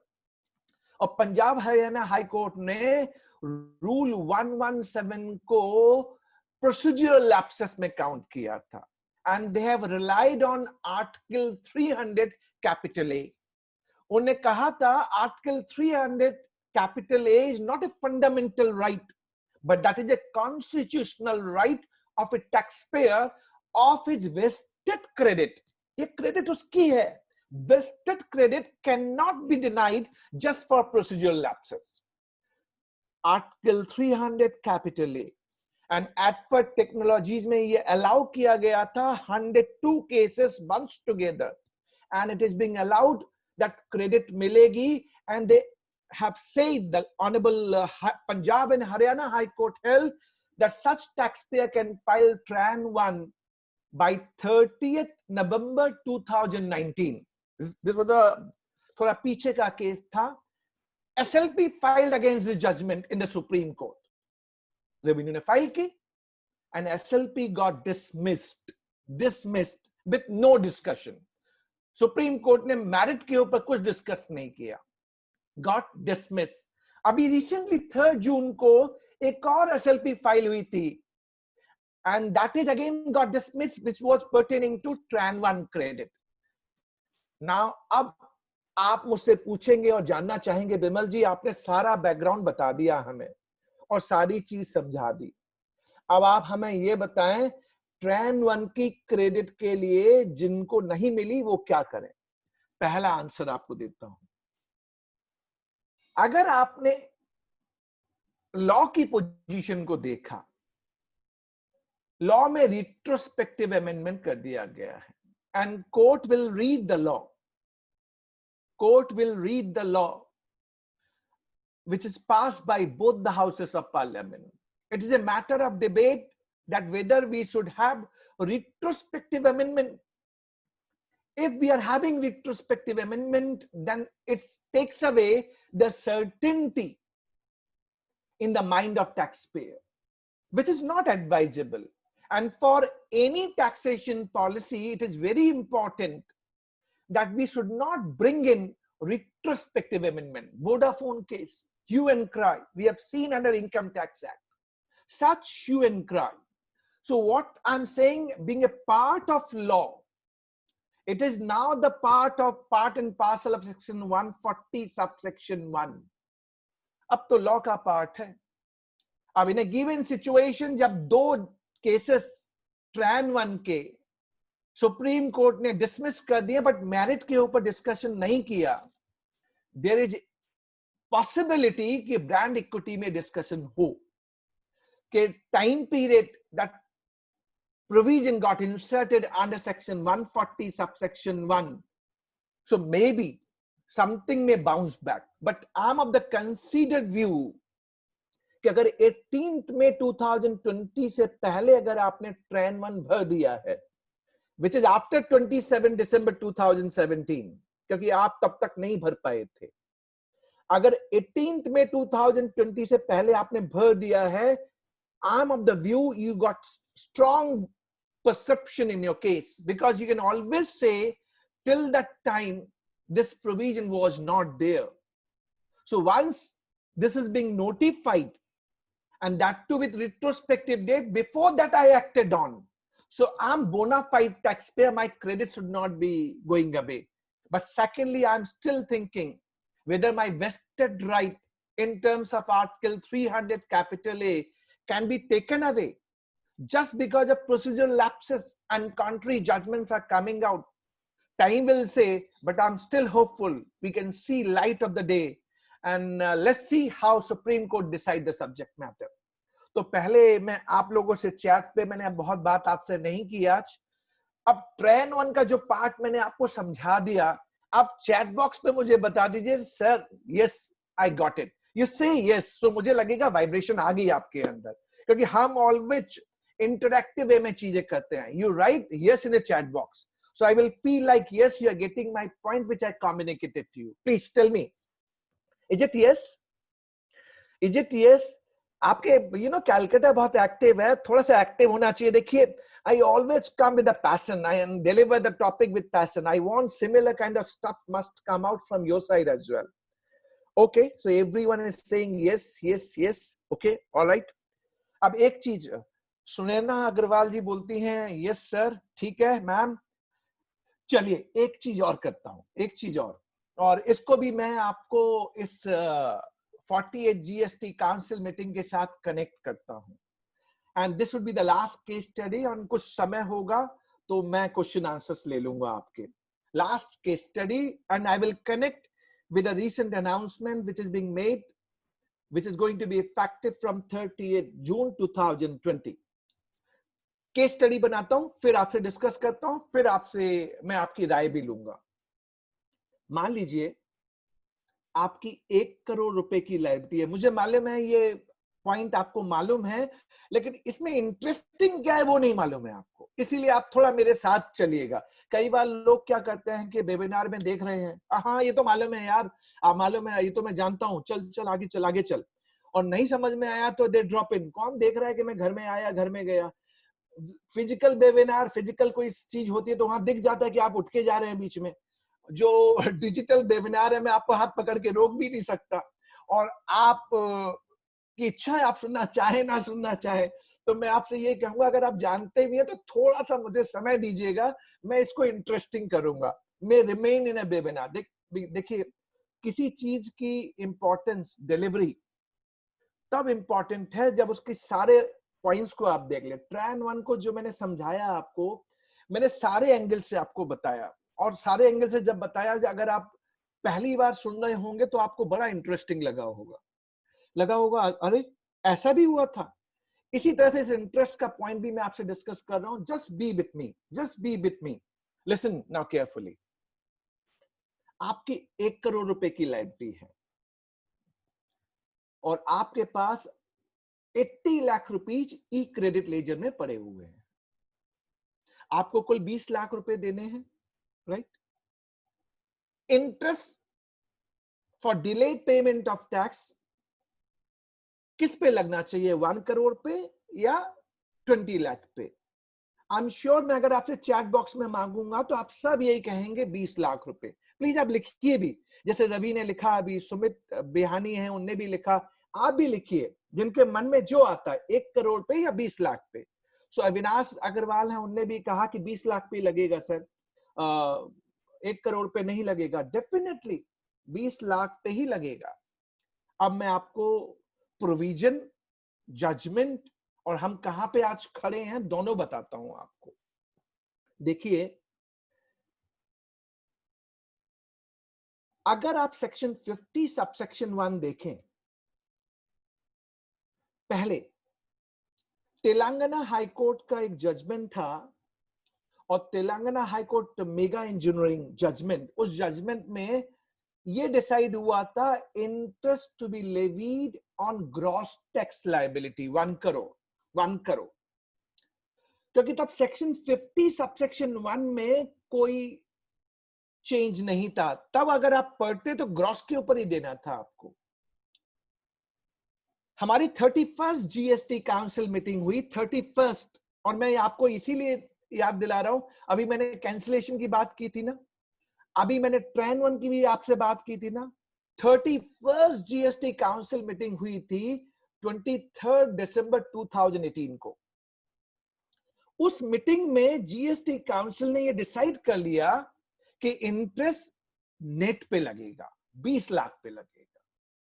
तब तक ये मैटर मद्रास हाई कोर्ट में गया, रिफ्लेक्स इंडस्ट्रीज डिवीजन बेंच, और रिफ्लेक्स इंडस्ट्रीज में जब गया और जीएसटी काउंसिल ने डिसाइड कर लिया कि नेट पे लगेगा, तो एक proviso through CGST amendment act एक प्रोविजो डाल दिया गया 50 सबसेक्शन 1 में, और इस प्रोविजो में कह दिया कि अब आपका नेट पे लगेगा provided there is no initiation of proceedings under section 73 and 74, यानी show cause notice proceeding start नहीं होनी चाहिए।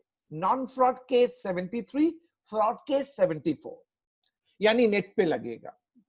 लेकिन आपकी इंफॉर्मेशन के लिए बता दूं कि ये प्रोविजो आज भी इफेक्टिव नहीं है। It is from a date to be notified, it is not effective as on date. But fortunately Madras high court में उस प्रोविजो को रिलाई किया गया जो लॉ में है बट इफेक्टिव नहीं है। But it has come in favor of a taxpayer, saying that interest is applicable only on net tax liability, 20 lakh पे लगेगा। इस बीच आपने देखा होगा सीबीआईसी के ट्वीट आए थे अराउंड 10 फरवरी 2020 की ग्रॉस पे लगेगा। एक सीनियर गवर्नमेंट ऑफिशियल्स है मिनिस्ट्री ऑफ फाइनेंस में, उनने इंटर डिपार्टमेंटल मेमो इशू कर दिए, बोला कि ग्रॉस पे लगेगा और इसकी रिकवरी भी आप बिना सो कॉज नोटिस के कर सकते हैं। यानी अगर इंटरेस्ट की लायबिलिटी है आपके अगेंस्ट में तो सो कॉज नोटिस भी इशू करने की जरूरत नहीं है। यहां तक हो गई सारी बात। अब मैं आपको पहले बता दूं और एक एक करके सॉल्व करते जाऊंगा, जिससे आप अपनी टैक्स प्लानिंग भी कर लीजिएगा। अगर ये मैटर आपके पास है तो इसमें आपको क्या एक्शन लेना है वो भी बताते जाऊंगा। सेक्शन 75 सबसेक्शन 12, जब वो इंटर डिपार्टमेंटल मेमो इशू हुआ तो उसमें इस प्रोविजन को रिलाई किया गया और उन्होंने कहा कि इंटरेस्ट की recovery without issuance of show cause notice भी हो सकती है। और कईयों के यहां रिकवरी प्रोसीडिंग्स भी स्टार्ट हो गई। हो सकता है कलकत्ता में आप कई टैक्स पेयर हो, आपके रीजन में हो जहां पे ये प्रोसीडिंग स्टार्ट हो गई होंगी। आपको मैं बता दूं, झारखंड हाई कोर्ट का एक जजमेंट आया है एंड झारखंड हाई कोर्ट का जो जजमेंट है उसमें क्लियरली कहा गया है कि interest can not be recovered till the time matter is adjudicated, and matter adjudication can take place only by issuance of show cause notice under 73 non fraud case, under 74 fraud case. यानी interest की recovery नहीं हो सकती। But अब as a way forward आप सोचिए क्या करना है, नहीं करना है। तो 39 जीएसटी काउंसिल मीटिंग में एक और डिसीजन लिया गया। 39 पहले ने 31 में कहा नेट पे लगेगा, 39 में कहा लगेगा, नेट पे लगेगा, विथ रिट्रोस्पेक्टिव डेट लगेगा 1 जुलाई 2017। 1 जुलाई 2017। अब मेरा पहला क्वेश्चन, ट्रैन 1 एसएलपी फाइल करनी है तो आप उसे नोटिफाई कर देते हैं, that too with retrospective date. Interest on net tax liability provision का पार्ट है, बट आपकी आंखें ही नहीं खुल रही हैं, आपको याद ही नहीं है। आप 31 में डिसाइड करते हैं, 39th में उसको apprehend, you are sounding the same, proviso already है, आप उसको नोटिफाई नहीं कर सकते। तो मुझे तो यह समझ में नहीं आता कि जहां टैक्स पेयर के अगेंस्ट में है आप एकदम प्रॉम्प्ट, जहां टैक्स पेयर फ्रेंडली है आपको याद ही नहीं आ रहा, आप कुछ करना ही नहीं चाहते उस जगह पे।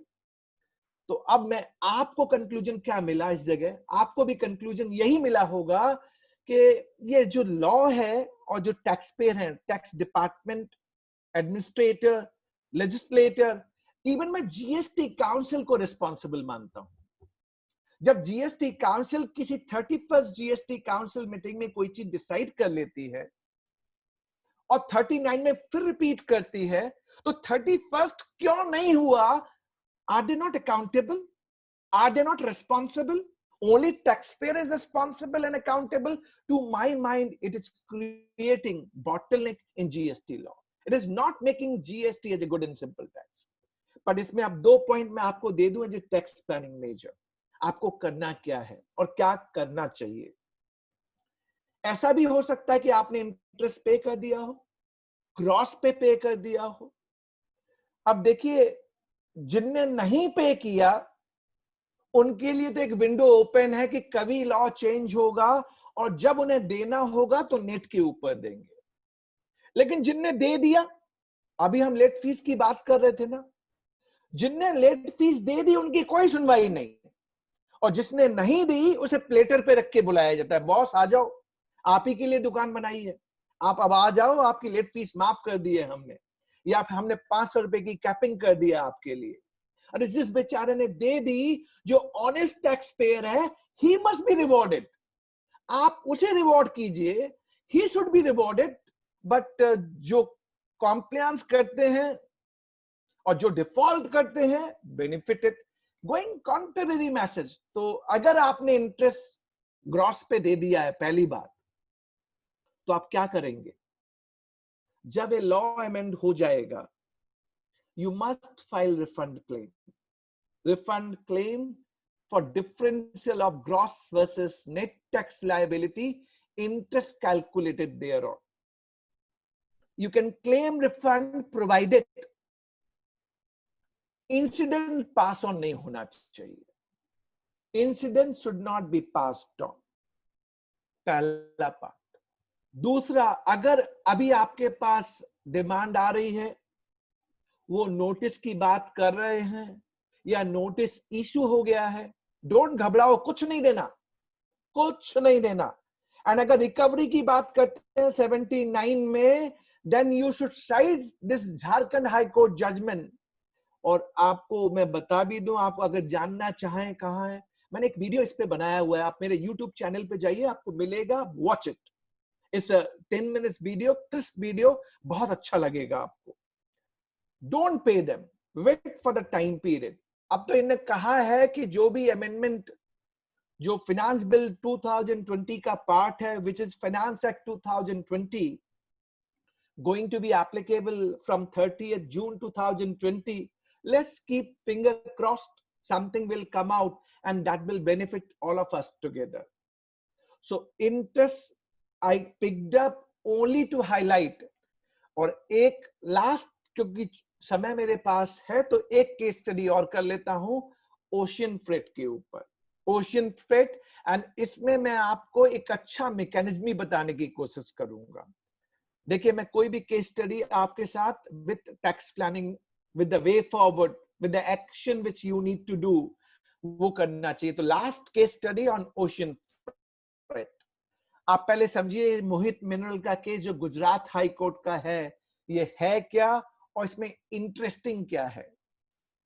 सी, जब हम CIF इंपोर्ट करते हैं, कॉस्ट इंश्योरेंस फ्रेट, यानी आप ये सारा पैसा एक्सपोर्टर, मान लीजिए मैं कलकत्ता में हूं, एक एग्जांपल लेता हूं जिससे आपको अच्छी तरह से समझ में आए। कई पार्टिसिपेंट्स ऐसे होंगे जो पहली बार समझने की कोशिश करेंगे, उनको समझाता भी हूं, उनको कॉन्स्टिट्यूशन में भी लेके जाऊंगा और उनको रिफंड भी दिलवाऊंगा, आप चिंता मत कीजिए। और आपको ये भी बताऊंगा कि आपको ओशियन फ्रेट पे IGST पे नहीं करना है। तो I will tell you everything, go with me. मान लीजिए मैं कलकत्ता में हूं, कलकत्ता रजिस्टर्ड हूं, इंपोर्टर, कलकत्ता रजिस्टर्ड। मैंने इंपोर्ट किया कोरिया से, चाइना का तो नाम ही नहीं लूंगा, मैंने इंपोर्ट किया साउथ कोरिया से, and import was on the basis of CIF, cost insurance freight, यानी फ्रेट कंपोनेंट मैंने एक्सपोर्टर को दे दिया। एक्सपोर्टर ट्रांसपोर्टिंग एजेंसी जो बाहर है, कोरिया में, उसको एंगेज करता है, बोलता है कोरिया से इंडिया ले जाओ माल, कलकत्ता ले जाओ, हल्दिया पोर्ट तक।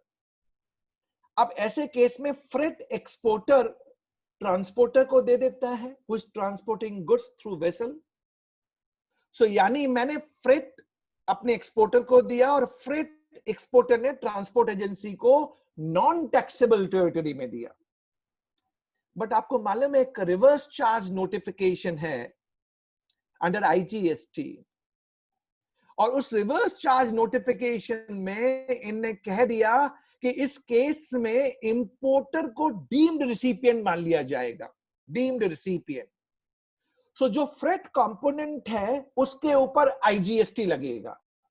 अब ये टैक्स पेयर अपनी व्यथा बता रहा है आपको बता रहा है, आप उसे बताइए आप कैसे सॉल्व करेंगे। और उनने गुजरात हाई कोर्ट के सामने यही आर्गुमेंट रखे। इस इंपोर्टर ने पहली व्यथा ये बताई, सर जब मैंने इंपोर्ट किया तो CIF बेसिस पे किया और उसके ऊपर एक परसेंटेज हम लगाते हैं एसेसेबल वैल्यू अराइव एट करने के लिए फॉर कस्टम ड्यूटी पर्पस। मैंने उस एसेसेबल वैल्यू पे कस्टम ड्यूटी पे की और IGST भी पे किया, यानी IGST is being paid on freight component at the time of import of goods, दे दिया गया। अगर मैं इस IGST का रिवर्स चार्ज का प्रोविजन देखूं और आप मुझसे फ्रेट के ऊपर फिर से आप IGST मांगे, तो क्या ये डबल टैक्सेशन नहीं हो जाएगा? एक ही आइटम पे 2 बार टैक्स। GST में ऐसा नहीं होना चाहिए। मैंने ऑलरेडी इंपोर्ट के ऊपर दे दिया है।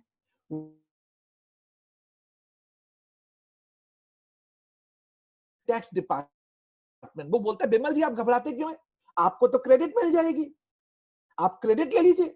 आपने जो इंपोर्ट पे IGST पे किया और जो फ्रेट पे आप IGST पे करेंगे, उन दोनों का क्रेडिट ले लीजिए आप।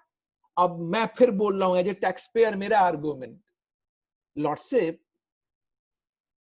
if I'm importing exempted goods, अगर मैं exempted goods import कर रहा हूं, तो जो मैंने इंपोर्ट के टाइम पे किया उसकी भी क्रेडिट नहीं मिलेगी, और जो दोबारा आपने रिवर्स चार्ज पे मांगा उसकी भी क्रेडिट मुझे नहीं मिलेगी। So I am not entitled to avail credit of IGST component which is paid at the time of import of goods or on freight component in terms of reverse charge notification under IGST provision। तो अब आप इसकी व्यथा को रखा गया Gujarat high court के सामने in Mohit Mineral case laudable one.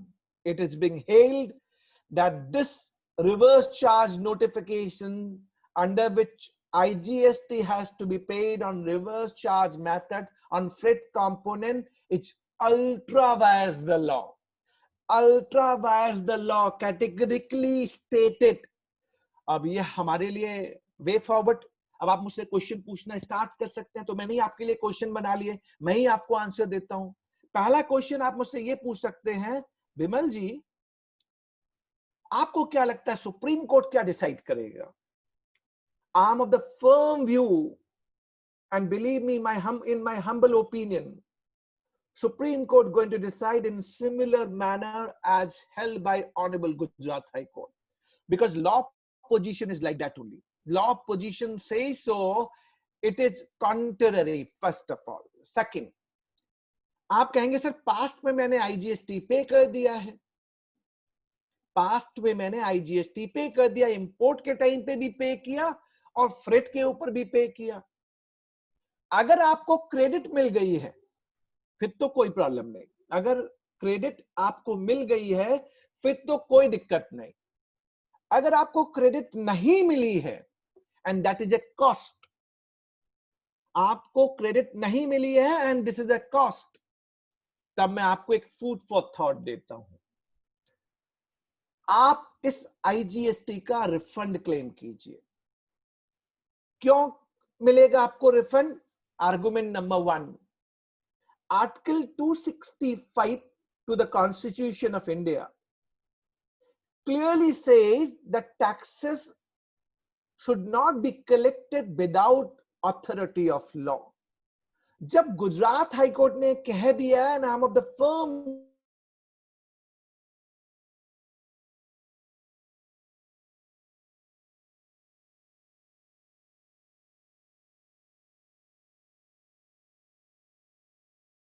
that yehi judgment, then it can be termed as unconstitutional, collected without authority of law. तो क्या मैं इसका रिफंड नहीं ले सकता? बिल्कुल ले सकता हूं। The supreme court judgment in the case of Mafatlal industries limited, in apex court judgment, in that judgment it is being held, any unconstitutionally collected the tax, any unconstitutionally collected tax without authority of law should be refunded. Only one point, subject to unjust enrichment. ऐसा नहीं होना चाहिए कि आपने इसका incidence किसी को pass on कर दिया हो। अगर आपने इंसिडेंस पास ऑन कर दिया तो रिफंड नहीं मिलेगा। You can not be doubly benefited. आप इंसिडेंस भी पास ऑन कर दें और रिफंड भी मांगे, नहीं होगा। सो यानी अब आपके पास ये एक वेपन है कि जिसकी क्रेडिट नहीं मिली, you can go for refund of this IGST paid on freight component. तो मैंने 3 केस स्टडी आपके साथ किया और अच्छी तरह से मैंने करने की कोशिश की। पहले आप मुझे बता दें, ये इंटरेस्ट, ये फ्रेट कंपोनेंट पहले चैट बॉक्स में लिख दें आप कि हाँ ठीक है, अच्छी तरह से समझ में आ गया। You write back in a chat box, yes you got it, so that I feel like those अभी भी जितने लोग मेरे साथ बैठे हुए हैं, they love me so much and they are sitting still intact. So that's important that you will say yes, you got it. That is important one. All right, आप yes लिखें बस, yes इतना ही लिखना है आपको, yes. So विकास वतवाल लिख रहे हैं yes, got it. Okay. Clear and loud. स्वरूप कुमार भुवन, okay. All right. अच्छा, अब आप एक चीज बताइए, हमें 7 o'clock पे क्लोज करना है. We have to close by 7 o'clock. Even I have got some work. मैं रात को खाना नहीं खाता. So 7 o'clock I need to wake, stand up and close my session. हमारे पास अभी भी 15 मिनट का टाइम है. 15 minutes time left with me. आप क्या चाहते हैं, मैं एक केस स्टडी करूं या हम क्वेश्चन आंसर्स करें? You tell me in a chat box. Do you want me to do one more case study or do you want me to take up question answer session? Please, जो आप कहेंगे वो करूंगा, जो आप कहेंगे वो करूंगा. अगर if you say question answer, अच्छा आप लोग केस स्टडी पे ज्यादा इंटरेस्टेड हो रहे हैं. Case study is more and more. Okay. अच्छा, रविंद्र कुमार यादव क्वेश्चन बोल रहे हैं. नहीं विष्णु जी, नहीं मैं रात को खाता नहीं. So by 7 o'clock I will close. No way, I've told you last time also. My request to all the participants. Shubham बोल रहे हैं क्वेश्चन आंसर. चलिए एक केस स्टडी कर लेते हैं, last case study, because case study के लिए ज्यादा और रूल 36 सब रूल 4 के ऊपर एक केस स्टडी की बात हो रही है, उसको करते हैं. और उसको मैं कनेक्ट भी कर देता हूं अभी एक रिफंड से रिलेटेड प्रोविजन के साथ. चलिए पहले मैं करता हूं, फिर आपको बताता हूं मैं. देखिए, and this is the last one, 10 minutes more. 10 minute आपका साथ चाहिए, सबका साथ. सबका विकास, और मैं बीजेपी से नहीं हूं, और कोई ममता दीदी से नहीं बोलेगा मैं ऐसे बोल रहा था। तो आप लोग भी एंजॉय कीजिए इन 10 मिनट्स मोर ऑन रूल 36 सब रूल 4। यू नो रूल 36 सब रूल 4 के ऊपर रिट दिल्ली हाई कोर्ट में फाइल हो गई है, and this writ got admitted and notice is being issued to the revenue को नोटिस भी इशू कर दिया गया है। रूल 36 सब रूल 4 है क्या, थोड़ा सा आपको समझा दूं, बैकग्राउंड दे दूं। It is effective from 9th of October 2019। 9th of October 2019 ये कहता है, Bimal, there would be capping of credit pertaining to such invoices or debit note which is not uploaded by supplier in their GSTR1, hence it is not coming in your GSTR2A. There would be capping. Initially it was 20%, which got reduced to 10% from 1st January 2020. एक example लेते हैं। Example ये है कि मान लीजिए आपके 2A में 10 लाख रुपए की क्रेडिट आ रही है, 10 लाख रुपीज, पर आपके बुक्स में 15 लाख रुपए की क्रेडिट है। So your books talk about 15 lakh rupees credit, 2A talks about 10 lakh rupees credit। यानी ये क्लियर है कि 5 लाख रुपए जो मेरे बुक्स में क्रेडिट आ रही है, उसकी इनवॉइसेस मेरे सप्लायर ने GSTR1 पे नहीं चढ़ाए हैं। अगर चढ़ाए होते तो मेरे 2A में दिख जाते। यानी उसने अपने GSTR1 नहीं भरा, मेरे 2A में 5 लाख नहीं आ रहे हैं। रूल 36 सब रूल 4 यही आपसे कहता है कि बिमल, आपके जो 5 लाख की क्रेडिट नहीं आ रही है, इसकी कैपिंग होगी। कैपिंग कितनी? 10% from 1st January 2020, and this 10% would be calculated on eligible credit coming in 2A। तो देखिए, मैंने आपको प्रोविजन बता दिया। अब आपका टेस्ट लूं। अब आप बताइए, 5 लाख रुपए जो नहीं आ रहे थे, बिल्कुल अविनाश ने पहले से आंसर करना चालू कर दिया। 5 लाख रुपए जो नहीं आ रहे थे, उसके अगेंस्ट में आपको मैक्सिमम कितनी क्रेडिट मिलेगी? बताइए बताइए। जो 5 लाख थे, अभी हम 10% का प्रोविजन अप्लाई करेंगे। ध्यान रखिएगा, 10% of what? 10 lakh rupees coming as eligible credit in 2A, यानी टोटल आपको 11 लाख रुपए की क्रेडिट मिलेगी। यस, दीपा, अरविंद, श्याम, आप सब, संजीव कुमार अग्रवाल, जो भी आंसर कर रहे हैं, उन सबके आंसर सही हैं कि हमें कुल 11 लाख की क्रेडिट मिलेगी। Now having said that, अब प्रॉब्लम की बात करते हैं और समझने की कोशिश करते हैं। अगर 11 लाख की क्रेडिट मिलेगी तो 4 लाख के मेरी वर्किंग कैपिटल ब्लॉक। सबसे पहले हम लॉ की पोजीशन देखें, सेक्शन 16 सबसेक्शन 2।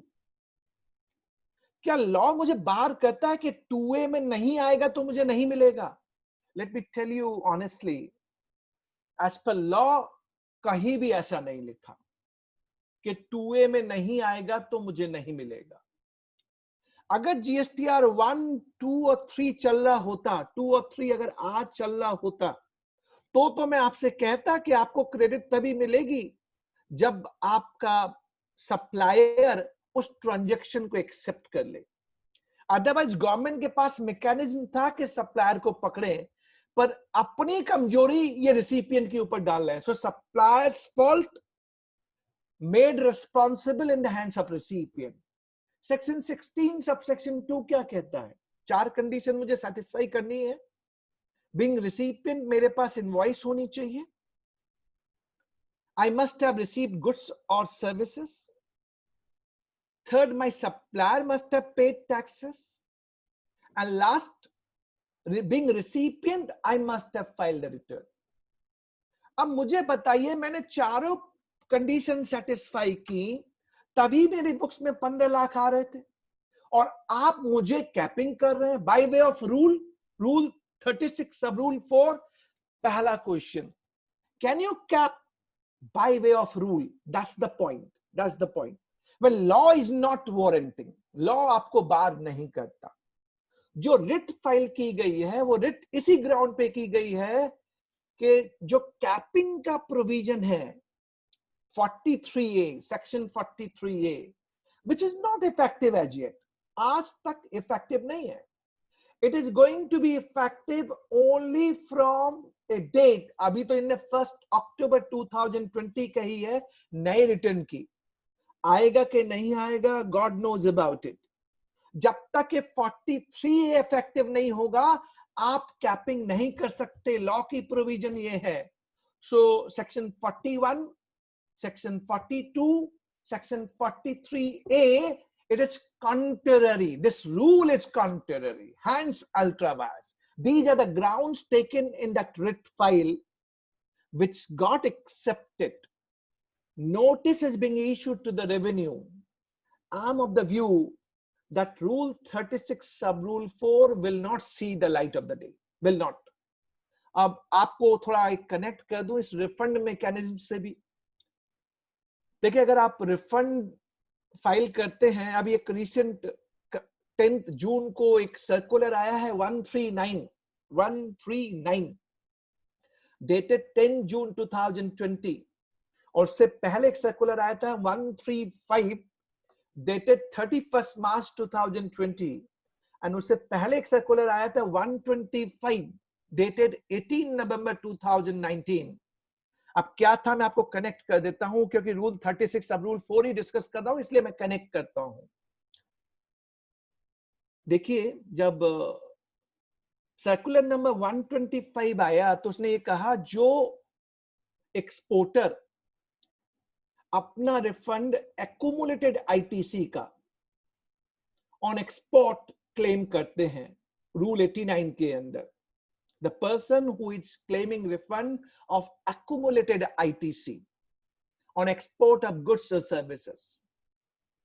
सर्कुलर नंबर 125 ने कहा कि जो 2A में आपकी क्रेडिट आ रही है उसका रिफंड ले लो, और जो 2A में नहीं आ रही है उसकी इनवॉइस अपलोड कर दो.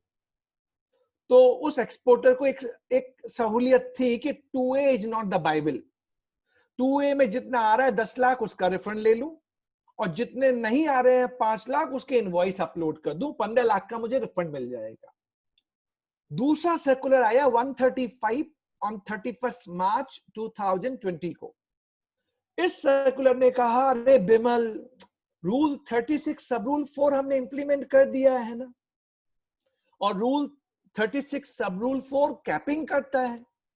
नहीं, अब हम आपको रिफंड 15 लाख का नहीं देंगे, अब तो उतना ही रिफंड देंगे जितना आपके 2A में आ रहा है, यानी 5 लाख जो आपके सप्लायर ने GSTR1 में नहीं चढ़ा है और आपके 2A में नहीं आ रहे हैं, आपको उसका रिफंड नहीं मिलेगा. 135 की वजह से बहुत ह्यू एंड क्राई होने लगा. आई एम श्योर आपके कैलकाटा बेस्ड जितने भी मेरे फ्रेंड्स हैं उनको भी मालूम होगा कि वाकई वहां पे डिबेट होने लगी इस बात पे. अब ये सर्कुलर 139 इशू हुआ यह, और सर्कुलर 139 क्या क्लैरिफाई करता है कि जब 135 इशू हुआ था, 135 बोलता था कि रिफंड सिर्फ उसी का मिलेगा जो 2A में आ रहा है, लेकिन जो फील्ड में रिफंड ग्रांट कर रहे हैं उन महारथियों ने, महारथी समझ गए होंगे, उन महानुभाव टैक्स ऑफिसर्स लोगों ने मेरे वो रिफंड भी रोकना चालू कर दिया जो इंपोर्ट ऑफ गुड्स के ऊपर थे. बिल ऑफ एंट्री जो 2A में ऑटो पॉपुलेट नहीं होती, ISD रिवर्स चार्ज मेथड, वो भी रिफंड रिजेक्ट करना चालू कर दिया. ये जो सर्कुलर 139 आया, इसने कम से कम ये तो लाउडेबल आपको दे दिया और कह दिया उन फील्ड के ऑफिसर्स को कि भैया ये जो इंपोर्ट है, ये रिवर्स चार्ज है, ये ISD है, इसका रिफंड रिजेक्ट मत करो.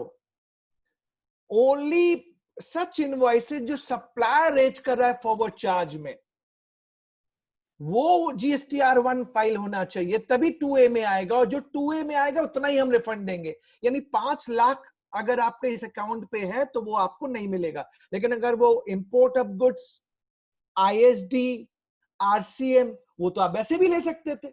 वो क्रेडिट, उस पे कैपिंग का भी प्रोविजन एप्लीकेबल नहीं है। रूल 36 सब रूल 4 का कैपिंग प्रोविजन भी इस पे एप्लीकेबल नहीं है, यानी वो रिफंड तो आपको मिलेगा ही मिलेगा।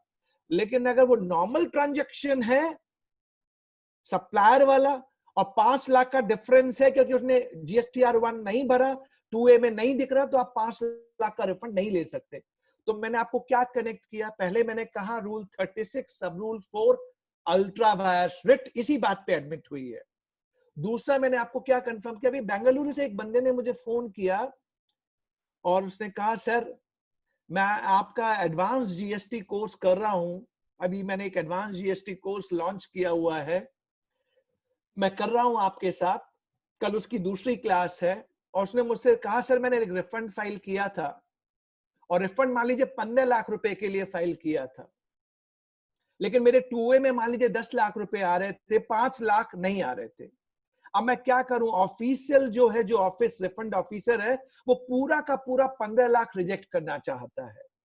मैंने उससे कहा, उसे बोल दो कि जितना 2A में आ रहा है उतना तो मुझे रिफंड वापस करे, जितना 2A में आ रहा है 10 लाख वापस करे, और जो 5 लाख है वो मेरा रिजेक्ट करे, उसको मैं रीइंस्टेट कर लूंगा अपने ई क्रेडिट लेजर में, कम से कम 10 लाख का रिफंड तो वापस लेके आऊंगा, और जो 5 लाख वो रिजेक्ट करेगा उसको मैं क्रेडिट ले लूंगा। और ये वाली बात कहां लिखी है, सेम सर्कुलर 125 डेटेड 18 नवंबर 2019। तो मैं आपको एक मैकेनिज्म बता दिया कि ये तो तरीका है जहां लिटिगेशन नहीं है। दूसरा, क्या मेरा रिफंड ओनली 10 लाख के लिए है? As per law I am of the view ना, आपको पूरा 15 लाख मिलना चाहिए। I am of the considered view, I'm entitled to get 15 lakh rupees. It cannot be restricted only on the basis of 2A. पर ये litigation का point है, इस पे आपको रिट फाइल करनी पड़ेगी, और रिट फाइल करके आपको आगे बढ़ना पड़ेगा। इस केस स्टडी को मैं यहीं सम अप करता हूं, लेकिन एक चीज और कनेक्ट कर दूं। कैलकाटा, सुशील जी ने कह दिया मैं कैलकाटा से हूं, सेंट जेवियर्स कॉलेज से ही मैं पढ़ा हूं, बिल्कुल I am proud of being Calcutta. एक चीज ही बस पसंद नहीं आ रही है कि वो कुछ आगे, हमारी ममता दीदी हमें आगे कुछ रास्ता नहीं दिखा रही है। बट आप अगर बिमल जैन से कनेक्ट रहना चाहते हैं, आप मेरे YouTube चैनल को सब्सक्राइब कर सकते हैं, Facebook, Twitter and lot of things which I keep on posting, and it comes free of cost, कोई चार्जेस नहीं है। जितना हम एक दूसरे का साथ दे सकते हैं, we must try out. So I have reached almost at 7 o'clock, no time is left. Jain आदमी हूं, रात को खाना नहीं खाता, तो गुजारिश करूंगा आप लोगों से कि आप मुझे अलाउ कीजिए कि मैं खाना खाऊं। और with this I am thankful to your BIP CP study circle for inviting me. बहुत दिनों बाद उनने मुझे याद किया है, और बहुत दिनों बाद आप लोगों ने मुझे याद किया। बहुत अच्छा लगा आपसे बात करके। होप आपने मेरे प्रेजेंटेशन को लाइक किया होगा, एंड विद फॉरमोस्ट रिक्वेस्ट, घर पे रहिए, सुरक्षित रहिए, be happy at your home. Calcutta के बारे में मैंने सुना है, थिंग्स आर नॉट गुड। अभी अगर हम ऑफिस को थोड़ा सा पॉज करें, घर से काम करें, वर्क फ्रॉम होम करें, दैट इज मोर एडवाइजेबल। जान है तो जहान है। Take care of yourself. God bless all of us together. Allow me to say thanks to each one of you. Thank you very much. Handing over to organizer of this particular session. Thank you, Bimalji, for nice deliberation and most. Thank you, sir. Thank you. Best thing in your presentation, you always connect with audience. Sir बस आपके साथ थोड़ा थोड़ा सीख ले रहे हैं sir. Technical issues, I hope all enjoyed. Now over to organizer Bajrang and Vishnu, both are here. So Vishnu want to say something? Or over to Bajrang for both of things. Bajrang ji. You have to unmute. Both of you are muted. Yeah, good evening, Bhaiya. Good evening, Bimal sir. Good evening ji, good evening. Good evening, sir. Before I give formal vote of thanks, two more important announcements I want to share with all the webinar participants. The first announcement is tomorrow we are organizing the motivational speaker, none other than Dr. Ujjwal Patni, in our VIPCA seminar. The timing of the seminar is 6:30. The timing of the seminar is 6:30. So I request all the participants, please join the webinar. The webinar, I am sure the webinar will be more effective to all the participants. The topic is how to boost your profession and business during this time of pandemic. And second, more important webinar, day after tomorrow, Sunday, the time is 5 p.m. The topic of the seminar is care yourself, heal yourself. And the speaker is Dr. Piyush Saxena.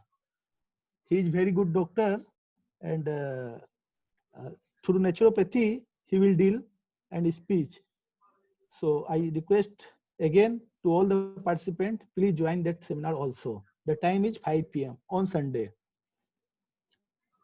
Now I give formal vote of thanks to our first speaker, none other than our past president, C.A. Sushil Goyal ji.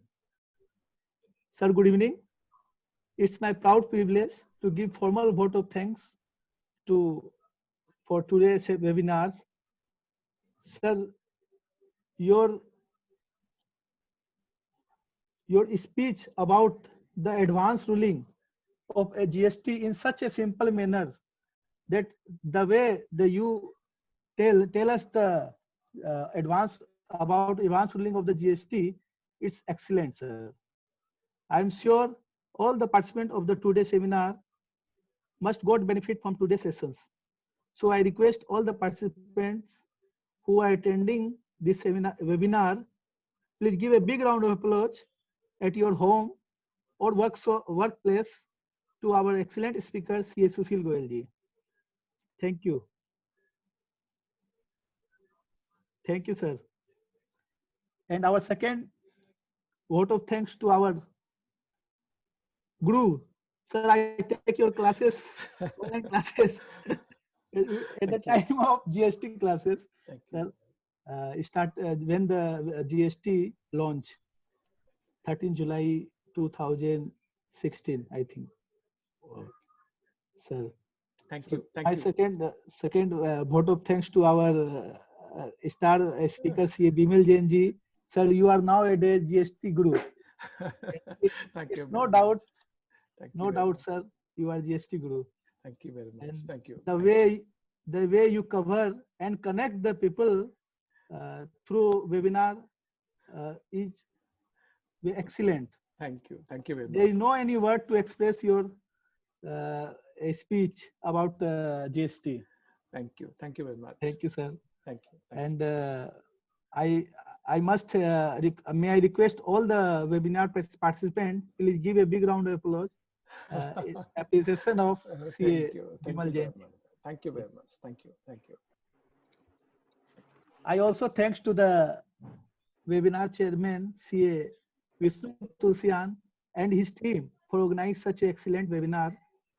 And I hope in future they will organize such type of webinar day by day. And last but not least, I thanks all the participants who are attending this webinar, and much more grand success to our webinar. Thank you very much. Over to the Vishnu. Vishnu? Thank you very much, sir, for coming and joining the program. And sir, I missed your Komal, sir. Because there's the most interacting and most accepting character which you use always. Next time I will bring her along with me. Yes, sir, that's okay. Take care. Thank you very much. Participants, please join both the two programs from tomorrow and